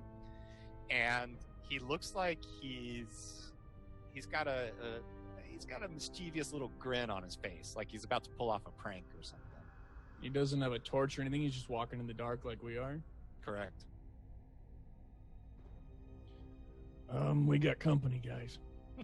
Where? Up ahead. He's coming in. Little. I think the hell's you might down like him. I think you might like him. He's a lot like you. Who the hell's down here already? I don't know. He doesn't have a torch, but he's coming. Who goes there? I'll roll a perception as well to see if I can see it. Okay. So he's only Stalker can see him at this point. It's a long hallway, and maybe he's not. He's a far ways off. And in fact, as Finnegan calls who goes there out, there's no response. Does his face change at all when he says that? Like, does he hear that at all? If he hears it, he doesn't react to it. Well, that didn't do anything to him. Yeah, he's headed right for us. He's a happy little fella, but... Well, prepare your weapons in case we need to take this bitch down. I think that ooze has gone to your head. I'm gonna actually, instead of pulling out my my hand axe, I'll pull out my bow and get ready just for a long shot. Okay. He's just striding towards you at a very leisurely pace. He looks pretty happy. Are you gonna take a shot? No, I'm just gonna hold it. Not full strength pull back, but just like at a ready. Okay. And I just say, look, I got sights. Well, you're the docker. You tell me. So as you hold the bow up towards him, he sees this and he's going to go. He's gonna sort of bob in one direction. Do you track him with the bow, or do you hold it steady? I mean, even if is he bobbing like he's like jumping side to side, or is it just like he's trying to like within this hallway he's actually keeping like somewhat of a central area? Like, I mean, I'll aim for his body. I'm not like aiming for a head or anything. Like, as much of him as possible. Okay, so he's physically like jumping in the hallway. Okay. He looks like he's laughing as he's doing it. All right, this is a weird dude. The little fella is jumping around trying to. I don't know what he's doing. Maybe he had some ooze. I think you may have had too much ooze. Does the bow stay steady, or do you try to track him as he? No, I'm just gonna hold it steady. Screw him. I'm not moving for him. Okay, great. So after he finishes hopping side to side, he just continues walking forward, and now Jandar and Finnegan, you can see him now. He's in the closer half of the hallway at this point, and he's getting pretty close to you guys. Well, mercy me, Stalker. I apologize. I was wrong. You are not quite as crazy as we once thought. Well, I'll be damned. I was pretty sure he was high on that ooze. I guess I'll call out. Why? Who goes there? Okay, this causes him to stop in his tracks, and the old man, he like grabs up a length of his beard, so like he like switches it to one side and grabs it. Yeah, and he looks at you with a stinky eye, and he says, "So you can see me," and he starts running towards the three of you. Why, yes, I see you quite plain as day now. Aside from talking, any reaction to him running towards you? Stop right there. I'll take a shot in front of him. Okay. A warning shot, a warning shot. Let's make that attack roll just to see how it plays out. Just murder him.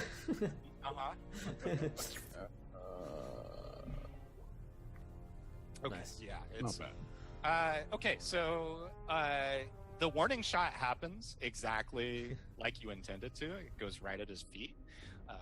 What's a little surprising is that he continues his pace of running. He does not get hit by it, and just is barreling towards you, holding onto his beard, bushled up in one arm as if he was like carrying a stalk of something. And it doesn't take him very long to close on you, and he drops his head so that his beard flops onto the floor so that he gets eye line with you, Finnegan, and he says, "So you're not undead?" That is correct. We are not undead. We are folks from Rygal. Who the fuck are you? Who the fuck are you? Who the fuck are you doing in my yard? So Finnegan, just to be clear, this guy doesn't sound like who you were talking to. Patently, and so he starts stroking his beard and he says, "Raggle, raggle, raggle, raggle." Ah, and he disappears. What the fuck was that? Are we all taking that ooze? Is that all gone over our heads? I mean, Maybe being in these ruins are getting to all of us now. I am trying to understand. He said Rygale, and then he just fucking disappeared. Who the fuck does that? We're like 2 actions from you guys taking a sweet tea break. Yeah. Let's set up some chairs on the porch down here. All right. Time out. Time out. Sweet tea times. It'll be upstairs sitting on sweet tea, and I'll be on the barbecue flipping food. Let me get my brew on. That's what my healing potions I create are, just sweet tea. Iced tea Yeah. is your healing potion. All right, so the old man disappears. Okay. Let's keep on going, see if we can find this old man. Yes, we should press on. We're gonna press on. We're gonna continue on our way. That's right. Right Okay. on. All right. Well, as you continue down this hallway, and it is a pretty long hallway that this old man sort of walked towards you from. You don't have any more strange interruptions like that, but finally the hallway opens up into a much, much larger room, and it looks like that at one point this was perhaps some sort of great hall, as if in like a castle, just an underground castle. It's huge. It has big arched. So now you're getting the sense of how much you've descended at this point from the door, because you've gone down quite a bit. And this room has about 50 foot to the ceiling, and big arches. It looks very grand, except that, again, it is stripped completely clean. It's just totally barren. The exception is a large sort of banquet style table in the center of the room. And sitting at it are 10 figures, and they're all on one side of the table and facing you as you come into this great hall. They're all wearing black hoods to cover their appearance. And as soon as you get into the great hall, like before you can even react or anything, as you see them and your eyes are adjusting to the darkness, one of them says out loud this time, and Finnegan, it's the voice you heard in the head, in your head. This one says out loud so that all 3 of you hear, "We want to make a deal." You said. My companions here were not quite believing that you were real, but now they have been shown the errors of their ways. Tell me, who are you? I need a name. My name is Finnegan. This here is Jandar. This guy, they just call him Stalker. We're kind of wondering what the fuck you're doing here. The name, asking for a name sort of throws this is the one seated sort of the middlemost, throws this male voice off a little bit. He pauses and he says, "A name. It's been a time since we've had a need for names." That time is now. You can call me Eris. Okay. Alright then, Eris.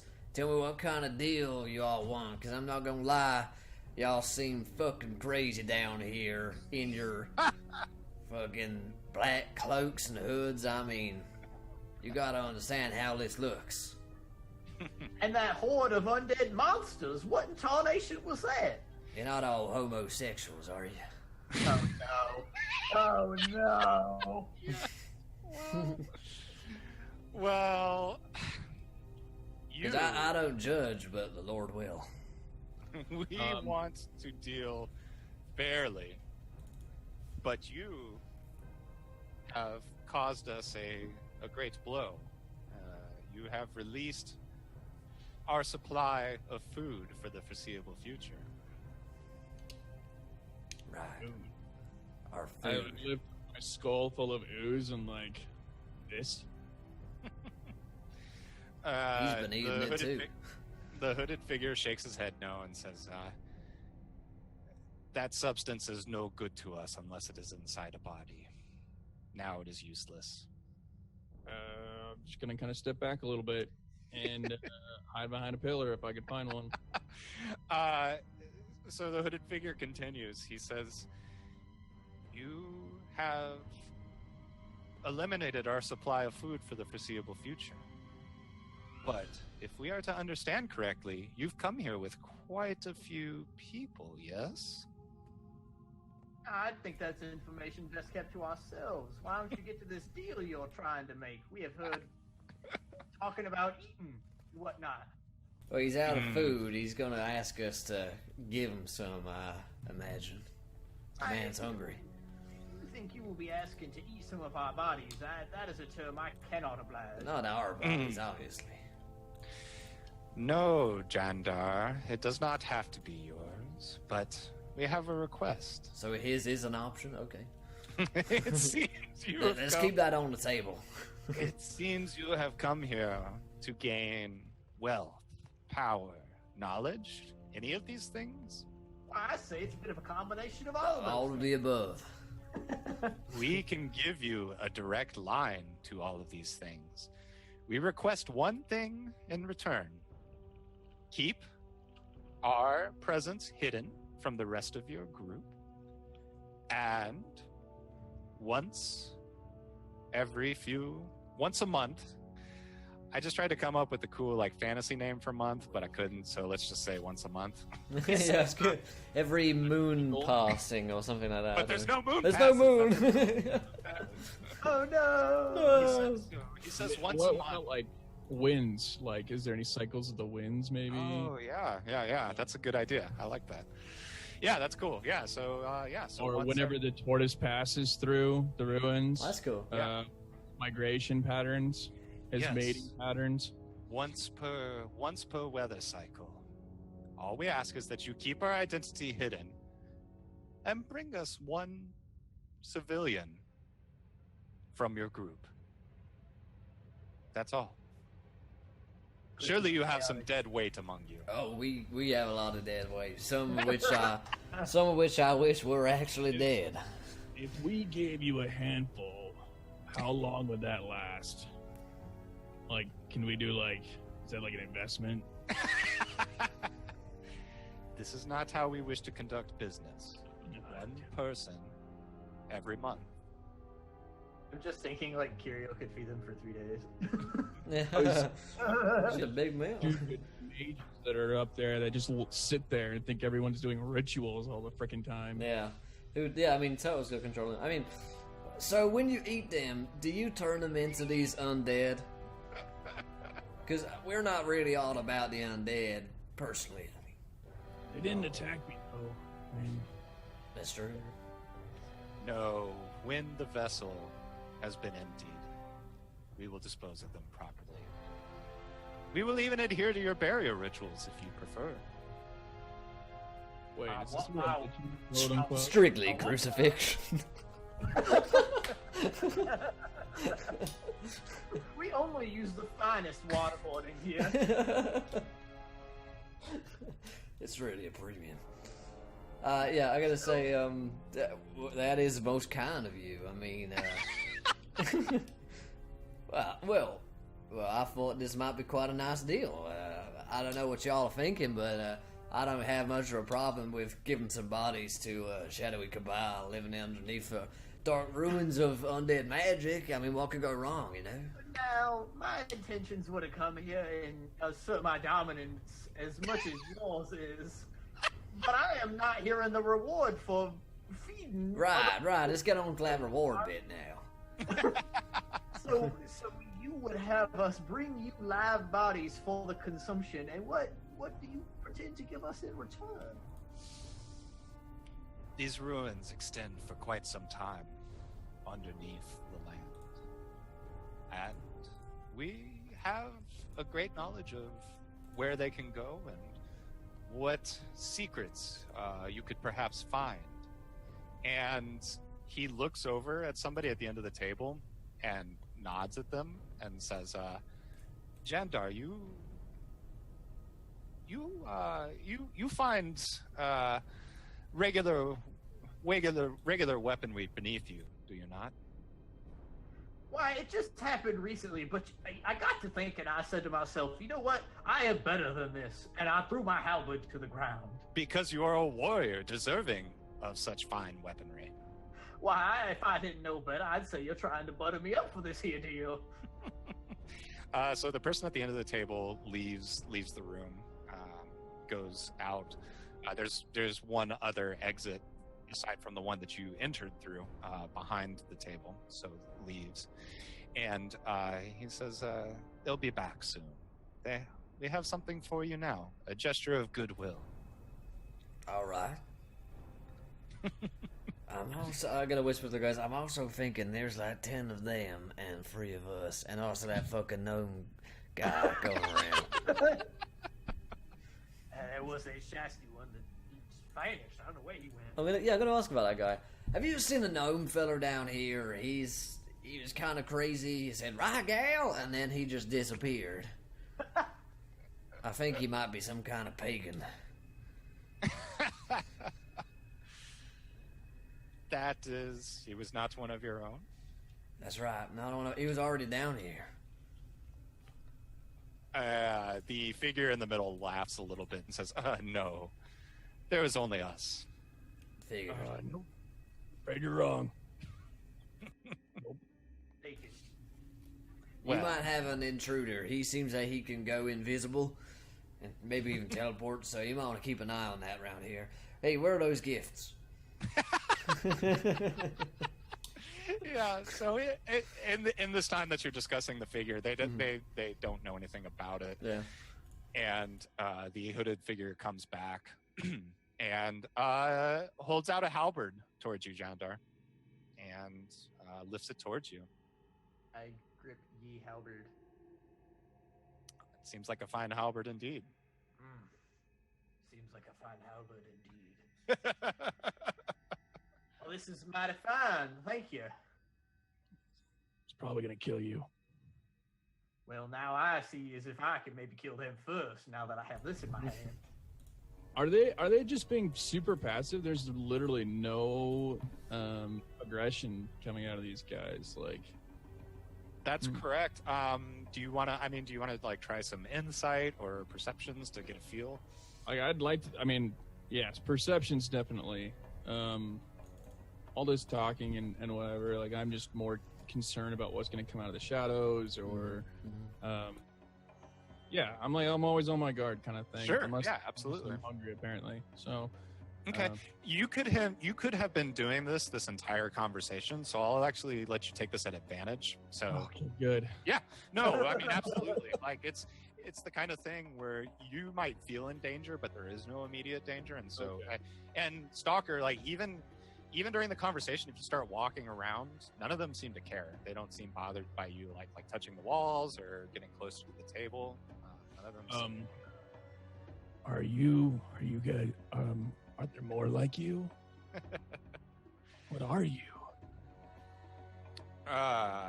So it's very clear that aside from yourselves, there are only 10 people in here. They're all at the table, except for the one that is gifted Jandar the halberd.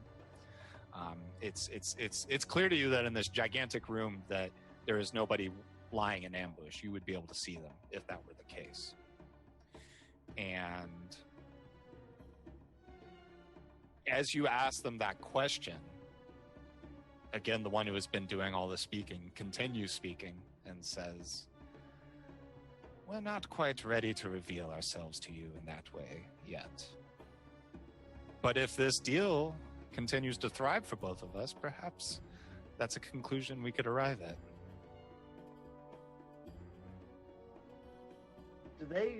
Do they look as human as we would think, or are they like a little off? Make a perception check. I'll do that. No, I don't want to lose you. We'll save shit.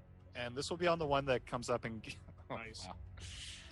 These guys are totally the villains from Hot Fuzz. Yes. For the greater good. A big bushy beard. Oh, you already found that guy. Yeah. Okay. It's pretty clear to you. Okay, so something clicks, Jandar, as the hands reach out to you. You sort of see these pale, devoid of pigment hands with longish nails, and handing you the halberd. And something jumps to your mind when the bearded man ran towards you all and says, "Oh, so you can see me. You're not undead." So that pops back into your mind, and the fact that this council was not able to see the old man, but they seem much more coherent and not full of ooze than the zombies that you fought on the way out here. So they look like half undeadish, like they're on the border. You can't. Their robes are doing a really good job of hiding their features, Okay. but as the halberd comes out to you, you get the wrist, you get the hands, and I mean, you've got good perception on this. I don't know what kind of experiences Jandar has had with vampires before, but vampiric is something that comes to mind, especially as they're requesting. Okay. Just drop that bomb. No. Yeah, drop the V bomb. Jeez. Woo! Ow, ow. Taking the V card. Cool. He's punching it. Cool. Well, I say this deal seems rather, acceptable to me. Well, hold on now. Let's not act too hasty. Now, I'm very appreciative of this kind gesture. Do not mistake that. But this can surely not be enough for the consistent taking of lives from our population. And what you intend to provide my constituents here with. We all will be seeking Listen, you're a politician. I'm running out of words. Compensation. Yeah. We all intend to be paid accordingly if we're going to be feeding your lives now and keeping your secrets. Well, yeah, I mean, Jandar's got his kid. What about mine? And Stalker's too, I guess. and this is only let's sweeten the deal and make it happen type thing. I will not be satisfied until I hear about a consistent reward as you want. Yeah, regular payment as for yourselves. based on the wind cycle or some shit. Now, I know you've been locked down here a mighty long time, I would imagine. So negotiating may not be your strong suit. They're not up to date. you tell them, Jandar. But my constituents and myself, well, we are well versed in the negotiating of deals and bargains and whatnot. Mm-hmm. So it would be in your best interest, if you're running out of food, to be willing to bend to what we need. If I may say so myself. As you do. Very well. Let me enlighten you further towards the conditions that you are about to undergo. We know that you're visitors from a far-off land. Where from, we don't exactly know, but that doesn't so much matter to us. You have chaff among your wheat. We know you've brought many people. And quite frankly, the harsh conditions you are about to endure will remove some from your ranks. Why would it be so bad then for you to selectively cull the group ahead of time to allow us to sustain ourselves? Additionally, we have the full ability to go and take what we need, should you not agree to the very favorable conditions we are setting before you. Strong arming us, are you? Well, now you keep using that word. You use that word favorable conditions, and I don't think you know exactly what it means. The only favorable condition which we have been provided is this mighty fine gift that I am already. Is it not a fine weapon? It is a mighty fine weapon. I will not contest that point. My It is a mighty fine weapon. It is mighty fine, that halberd. I do declare. That's not like Sydney's name. But now my constituents have not yet been satisfied with any terms of this deal, and I still have not heard any type of repeated payment for this deal. I don't think you understand. I don't think you understand, sir. No. Here's Picking a kindred for following, a gentleman and a scholar. Beast, Excuse me. person, dudes, guys, things.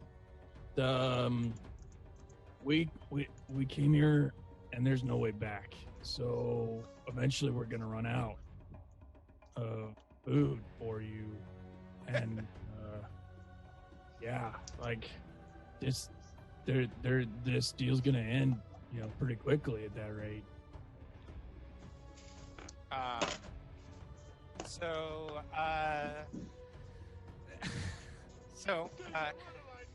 He says, look, perhaps we're approaching this from the wrong angle. We're not trying to be aggressive towards you. Name something that you would enjoy. I don't think you realize the potential for what we can regale you with in terms of treasure. What do you crave?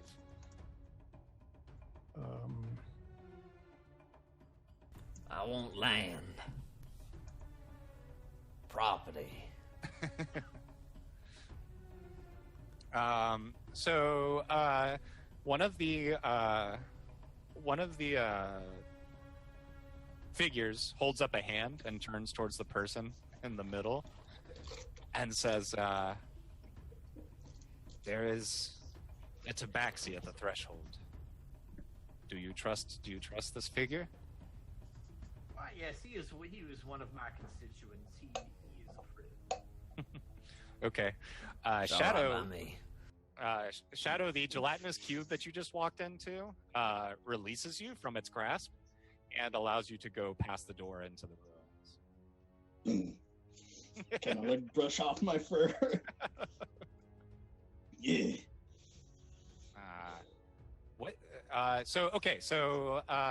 You join the rest of the group, which are standing in a great hall that's been completely emptied out except for one table. 10 cloaked figures sitting at the table. And Finnegan, as you walk in, Finnegan has just made a demand for land. Standard. Wait a I own this now. Yes, well, you need much more than only land. That land needs to be valuable. Tell me, have you figured out the well? Right, yeah. Not yet. No, but I'm working on it. Is there something you can help me with there? Oh my god. I mean, I've figured out most of it, but like... I mean, if you got any other pointers you want to throw Tell me in there, I mean... So one of them, actually the one who went and fetched the halberd for Jandar, slides a little stone across the table.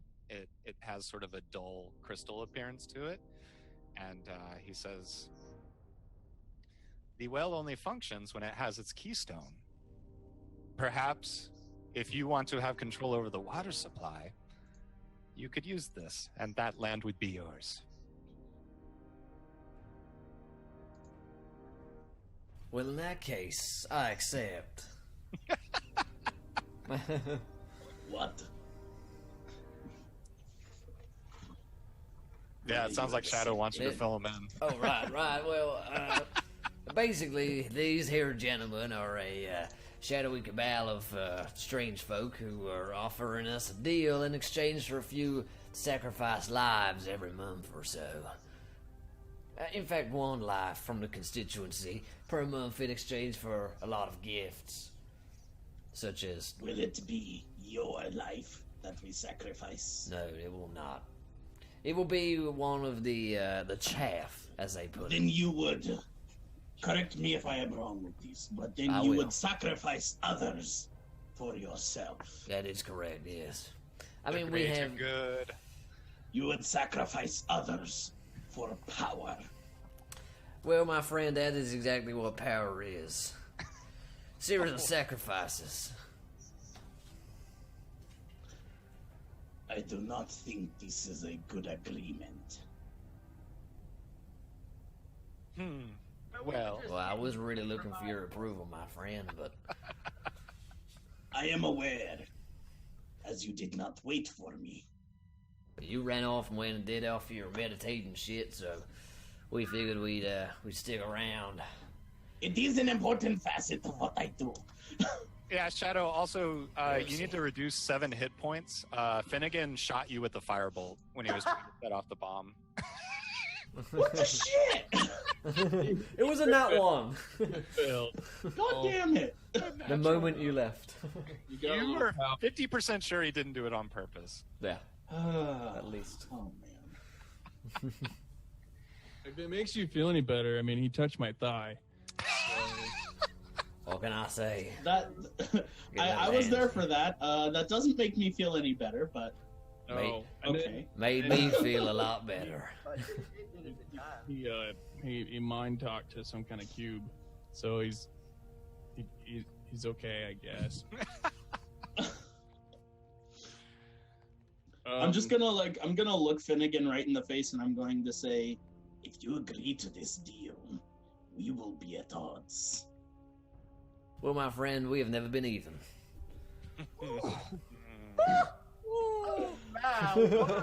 Got him! I would just like to ask these guys, you said there will come a time when the agreement will be over, or that you were gonna head to the surface or something. How long is that gonna be? I think that depends on how well the coming months perform. If you keep a steady supply to us, and we'll bring you untold power, and let's continue that until it goes poorly. So you'll stay down here as long as we bring you food. That's correct. And again, we cannot emphasize this enough. We do not want anybody above knowing about our presence. Right, no one to know. Well, I mean, Shadow here wouldn't go telling anyone, would he? Oh shit! Can I roll insight on this whole thing, this whole exchange? Yeah. That's a lot of insight. I try. There are 10 of them, so. Yep, 10. I'm just trying to glean. Obviously, for starters, if they're being fully honest, if they do intend to keep that bargain, if they do intend to not head to the surface, and I kind of want to know, I guess that'll just be what that covers. Right. They're being very genuine. In fact, you can sort of feel an earnestness to, if they could make this work, they really want this deal to go through. They really want, they seem to be approaching this from almost a survival aspect. Right, we took their food away. They're now found out down underneath this ruin, and they're like hermits, vampire hermits at this point, and we just took all their they were feeding on the zombies that were full of ooze, and that was their food, was the zombies, and we just took all their reserves, as it were, and killed them. So we kind of owe them, per se. I don't know about that. I don't know that we do owe them. Hey, you gave you a mighty fine gift. I will ask then, if you claim now that you would come to the surface, why do you not leave this place?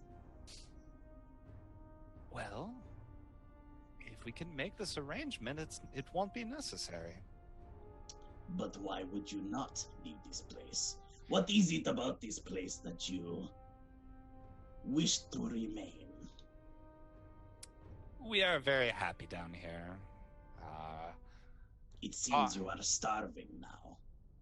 Yeah, thanks to you and your arrival. Yes, that is correct. Again, why this place? Stalker, are you the one who's going to join the next religion that you find? That is me. That's Jandar. it's Jandar, unfortunately. Uh-oh. Which Although will make me evangelical. the only reason, no, I mean the only thing that Jandar that Stalker is about is survival. So, and he really just sees these people as like another form of beast or something. So for him, when I said like we do owe him, like that is legitimately like kind of what he would feel like. Yeah. We came into, they haven't done anything to us, they haven't attacked us. They're not hostile. Yeah, so Shadow, the next thing that they say, the thing they say in response to that is, our deity is good to us down here. Uh-oh. Now, what's his? Nah. So You're a man of God yourself. So that's just a mention of a deity. So that's not. In what capacity do I need to encounter a religion before I'm like Triggered. Yeah, so that's up to you, We're cowboys. Brandon, because here's the reason I brought it up is that these guys sound kind of reasonable now, right? Like they're talking about their deity, and so I'm just saying, I'm just putting the threads out there, and it's up to you to decide how Jandar will pull on those and at what pace he will. But remember, the general consensus in this world is that gods are dead. They've been long dead, and anybody who worships divine powers does so through paragons. It's people who embody what gods used to be. Okay. So for them to drop the D word, that's a pretty big deal. Drop the D it's not bomb. something you hear a lot. such a cold cavern. It just got mighty hot in here. Now, are you pretending to tell me that there's some sort of God still alive? We've all known that they have long since abandoned our world. We are forsaken. We never said the deity was on this world. Well, I can poke and prod all day, but I'd be mighty obliged if you could just forward some more information to me now, because I am mighty interested in Forward what you me have some to info. I'm gonna need that email chain forward. CC me into that chain, will you? Oh man. I'm gonna need you to CC my ass up in here. Now, none of this blind copy. I need to know just exactly how many people are copied and what the influence of this is. Listen, we have given you weaponry. We have given you access to a source of sustenance for your people. Is it so much to ask that you bring us sustenance from ours? I mean, I understand what this man is saying. The man is hungry. Yes. Let me say this. Consider these gifts gratis. The well, the halberd.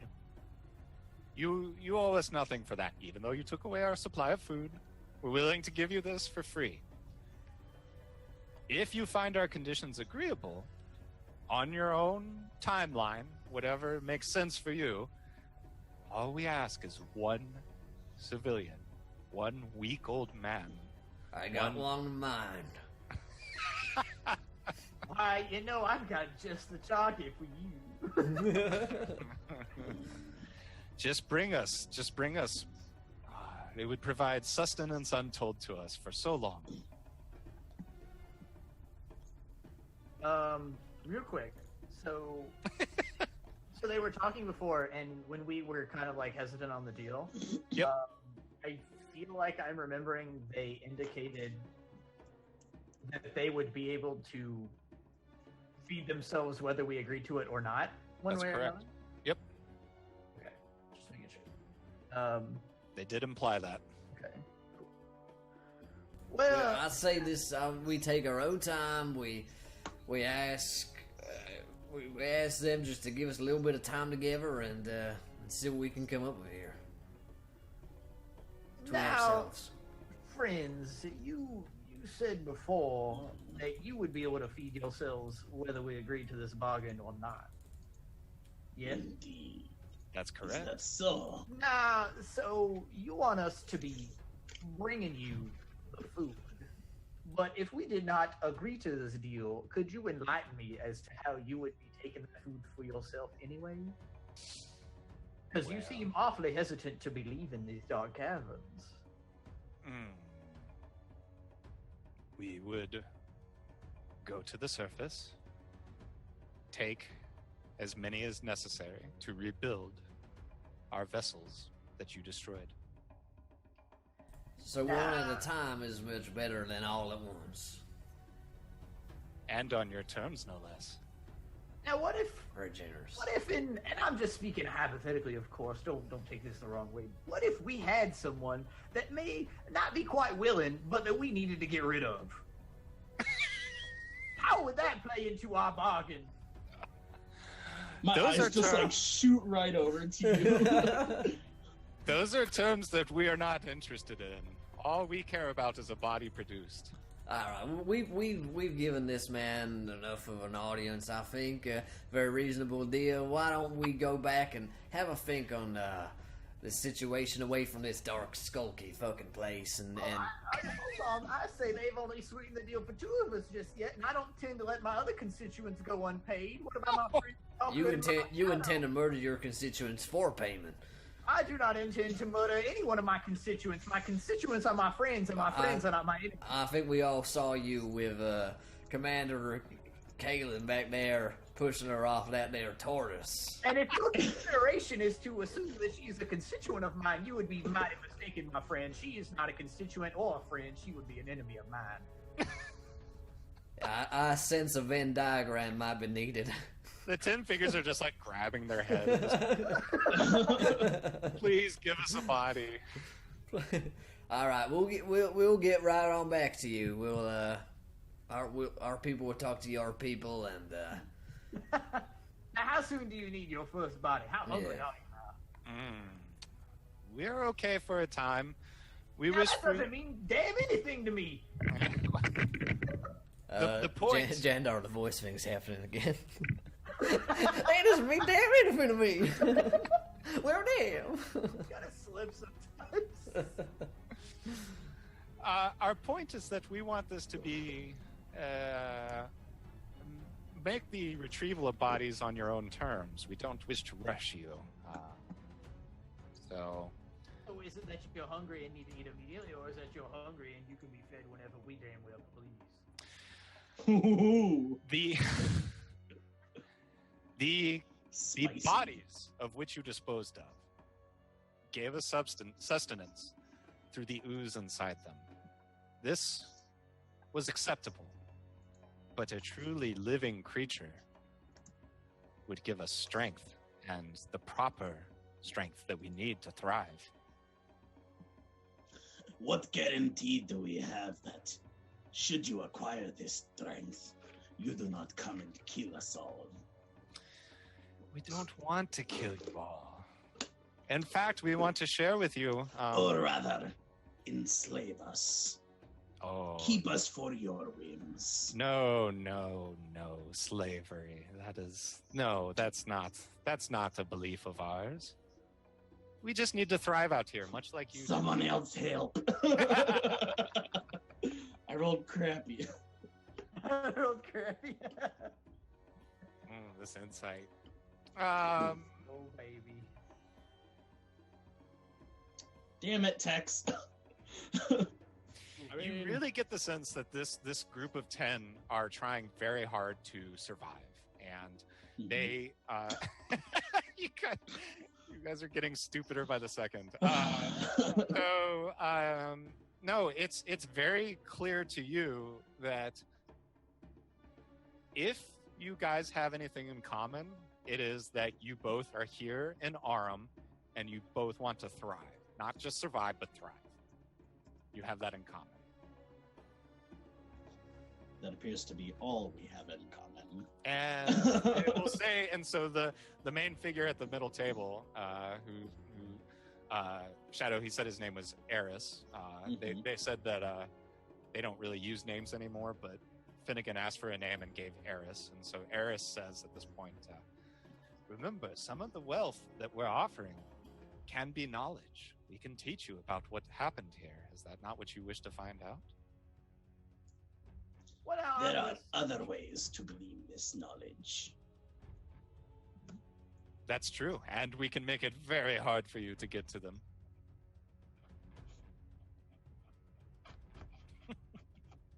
I have no qualms with that. One body. That's all we're asking. You have an unlimited supply of water at our gift. You have a mighty weapon. A mighty fine weapon, I believe you called it. Just bring us one body, and we'll see where things go from there.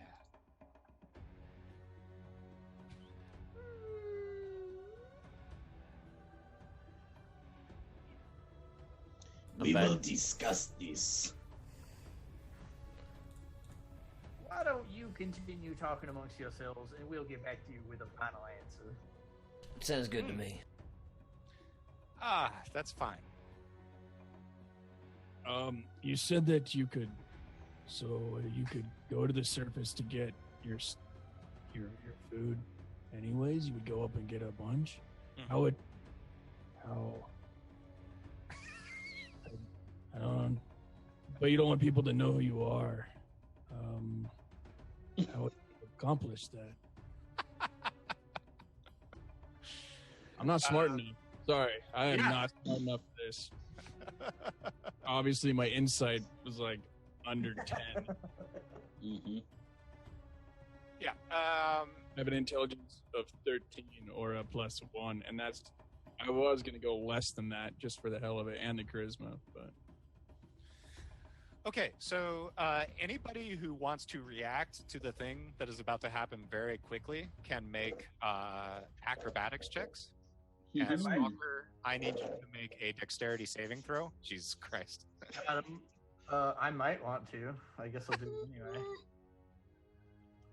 I'll give it a go. that's the question. If I'm still shifted, I'm okay. 18. Okay, Shadow, you are the only one who sees what happens next.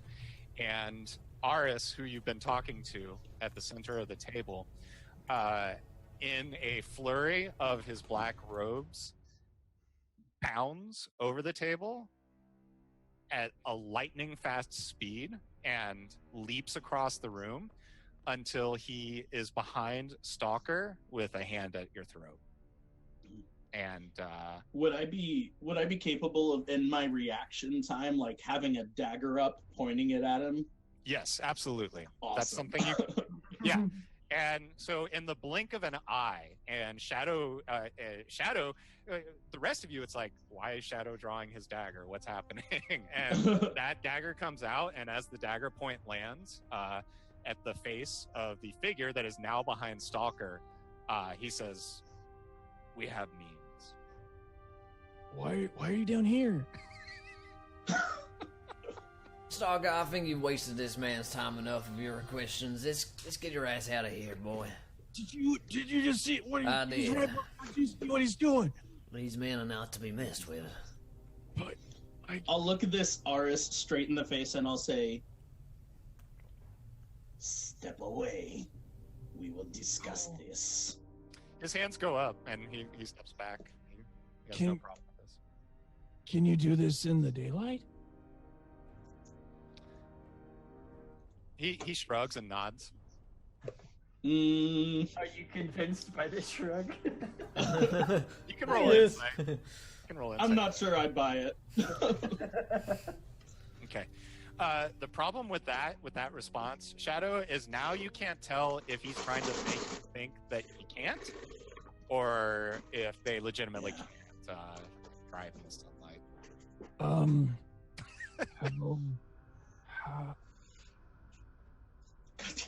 Stalker, come with me. I grab him. Our terms have been set. He for him, seeing somebody be able to do something like that, that's like he wants that kind of, like as a like a primal and a stalker and a scout, like that would be Nice. awesome to have that power. And he doesn't know anything about vampires, the undead. I mean, he lives in a mountain, for crying out loud. Like, Right. So for him to see this like super fast primal instinct come out of it, not only that, but he's got respect for that kind of reaction. So he wants very badly whatever these guys got. He's kind of dumbfounded, like he doesn't know what to do. Nice. Okay. Your terms have been set. We would be most happy if you returned with a body for us the next time you came through these ruins. We'll see what we can do.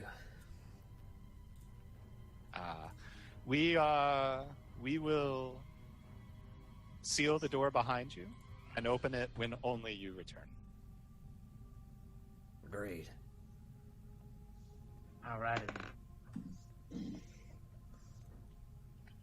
I'm just like not saying anything. I'm just like keeping my eyes narrow and watching them all as I step backwards out. Mm-hmm. Yeah, so do you guys want to leave at this point? Through the hallway, through the atrium, back out into the desert? Mm-hmm. Have we explored anything in here at all? So you should see on roll 20, you have 2 rooms explored. So you were just in the Great Hall, and the atrium was the first room that you were in. That's where the rest of the party met an old man with a beard. You do not want to meet this guy. He's weird. Yeah, he's a weirdo. He kind of smelled bad. So those were the 2 rooms you were able to see. You saw another entrance, another doorway behind the table in the Great Hall, but you weren't able to get to it at this point. So there's nowhere else to explore at this point. Dang. You guys I'll want to save discuss that out of yeah. years of the council that you just met? Oh, certainly. Yeah, I think Finnegan's more than And looking I forward shot to of them. I will. I'll look at Finnegan. I'll like grab him and be like, "What were you thinking?" I was making a good business deal, and listen, boy, there were 10 gentlemen in there, plus a gnome who could turn himself invisible. If we didn't even seem like we were going to be friendly to them, then, well, you saw what he did to you, and he'd be doing that to all of us. So I best fought it to seem amenable to their deal. Whether or not we're going to be taking it or not, that's a whole other matter. As long as you do not intend to actually take the deal, then we have no issue. Yeah, but they're gonna kill everybody. That is Where's correct. you're Not if idiots. we kill them first. And how do you propose we do that, Shadow? We are not alone in this endeavor.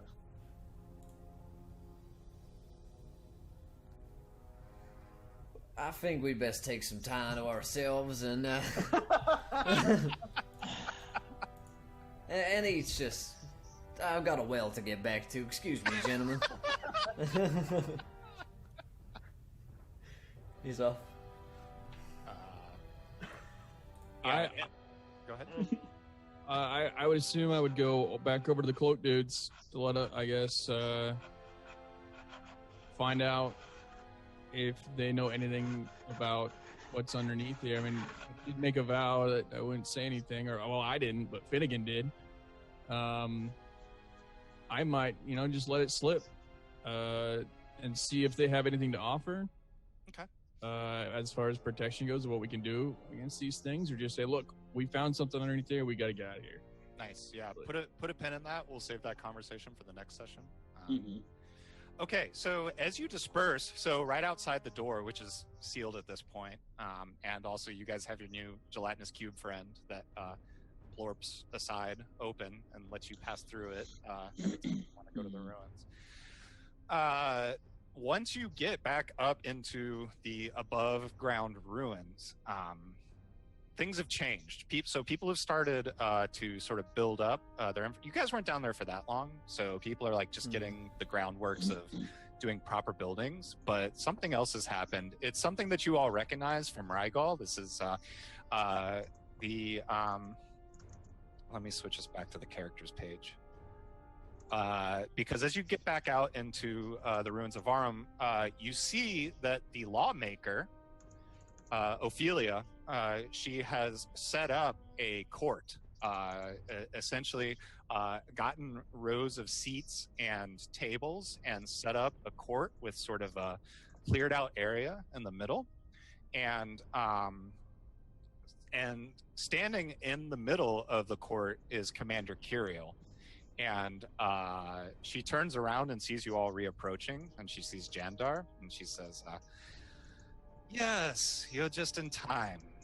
It is time that we start our first session of lawmaking. And Jandar, I wish to challenge you first. And she throws down a gauntlet onto the floor. Oh, baby. And I think that's where we'll stop for today. Oh, snap. Damn. Got him. Awesome. Awesome stuff. Well. Oh man, I'm feeling bad for Jandar now. He's gonna get wrecked. Get a new weapon. What are you talking about, man? Yeah, right. Well, guys, we're wrapping up tonight's episode of Into the Light, but we are going to be continuing on the show with another episode of Storm King's Thunder happening in just a few seconds here. Of course, if you did enjoy the show, let us know in chat if you had fun and your favourite moments and stuff like that. We love hearing that stuff from you guys. Also, if you haven't followed yet, go ahead, hit that follow button and join us. Take this opportunity here, if you don't want to interrupt the flow of the game, to get that shout out and the free gold as well. But let's wrap around the cast and crew. What do we think about tonight's show? And, of course, where can we find you guys online? Let's start with our wonderful DM, Will. Yes, hello. I am online on Twitter at WSeegers, and that has links to all of my other things. So you can find me there on Twitter. I'll be here every Wednesday leading this wonderful cast. I think for today's session, my favorite thing about today is that you all created a very interesting line of morality in the first session, and I was convinced that for today's second session that we needed to give you guys some gray areas to explore, and I think the direction that we can go, wherever you guys end up deciding to go, is going to be a lot of fun. So it's just going to get better, people. Stick around. Absolutely. And let's go over to Tex. Your thoughts, my friend? I love this story, and I really enjoy the characters that we've got thrown in it. Yes. Both on a serious and on a fun note. Like it's, I mean, I just put in Zoom chat. Like always the best sessions feel like they don't last long enough. This is the same. I look forward to this like throughout the week. William, you're a great DM, and this story is so engaging. Thank you. So this is fantastic. Absolutely. Couldn't agree more. Brandon, questions for you, my friend. Questions for me? What do you want to ask? Anyway, I am Brandon, also John Winternicus in chat and on Twitter, occasionally here on Twitch, and then of course here on Wednesdays. I said it before. This is my first time doing anything not in Forgotten Realms. Go down, Ellie. I'm absolutely still loving it. I'm really enjoying the party that we have, and I like that we're kind of not always on the same side about things. It's already been fun, and I think it's going to get more fun, like absurd. Oh, absolutely. Yeah, so something I want to do, specifically since we're doing a world that is homebrewed, it's completely inside my head. That's something that I absolutely want to do, is include the players in on what kind of world building you would like to see done. And so that's why I want to do things like when we talk about vampires, it's like, it's a bit of a wishy-washy area. So what do your characters know about vampires, right? Like what kind of, what experiences have you had with undead up until this point? So, so I just want to make sure. That I don't do anything unfairly, just because I know how the world works and you guys don't. So, so that's we'll have this sort of collaborative world building as the game goes on. Absolutely. Hagosha, who was here, then left, then returned, like the shadow. Yeah. How did the interview go? By the way, I'm good like that. It went pretty well. Good. Yeah. Good stuff. Awesome. Yeah. So I'm excited about the potential there. But yeah, I mean this game is a lot of fun. I hope that I can keep being a part of it, as long as that work schedule wouldn't conflict. But if it does, then that's work, and I kind of need that. So. Work sucks, but it is necessary. Yeah. But yeah, I mean, I like the way that this session is going. Everything, everything that's kind of been working out. I like some of the kind of the moral gray areas that we're getting into with our characters, and how we kind of have our different viewpoints and everything. Finnegan, kind of the everything is business kind of guy. Yeah. Jandar, the I want to take control kind of guy. Stalker, just kind of wanting the feral advantage. And then, you got Shadow, who's kind of been in a moral gray area in most of his life, but is very strong on a number of things, and freedom is one of those. And so he doesn't want to take anybody else's freedom away, so he feels very strongly about this whole thing. I may take our dignity. I take our freedom.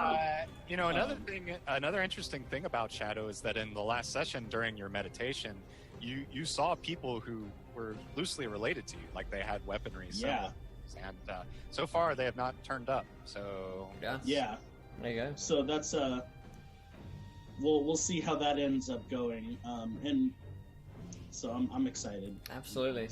Well, guys, we are going to head into our next show here, Storm King's Thunder, so stick around for that. But we'll be seeing these guys again for another session of Into the Light, same time next week. So it's farewell to these guys, but I'll be sticking around and getting a new cast and Corinne for the next game. Thank you guys for a wonderful game, wonderful session, and we'll see you guys soon. Goodbye.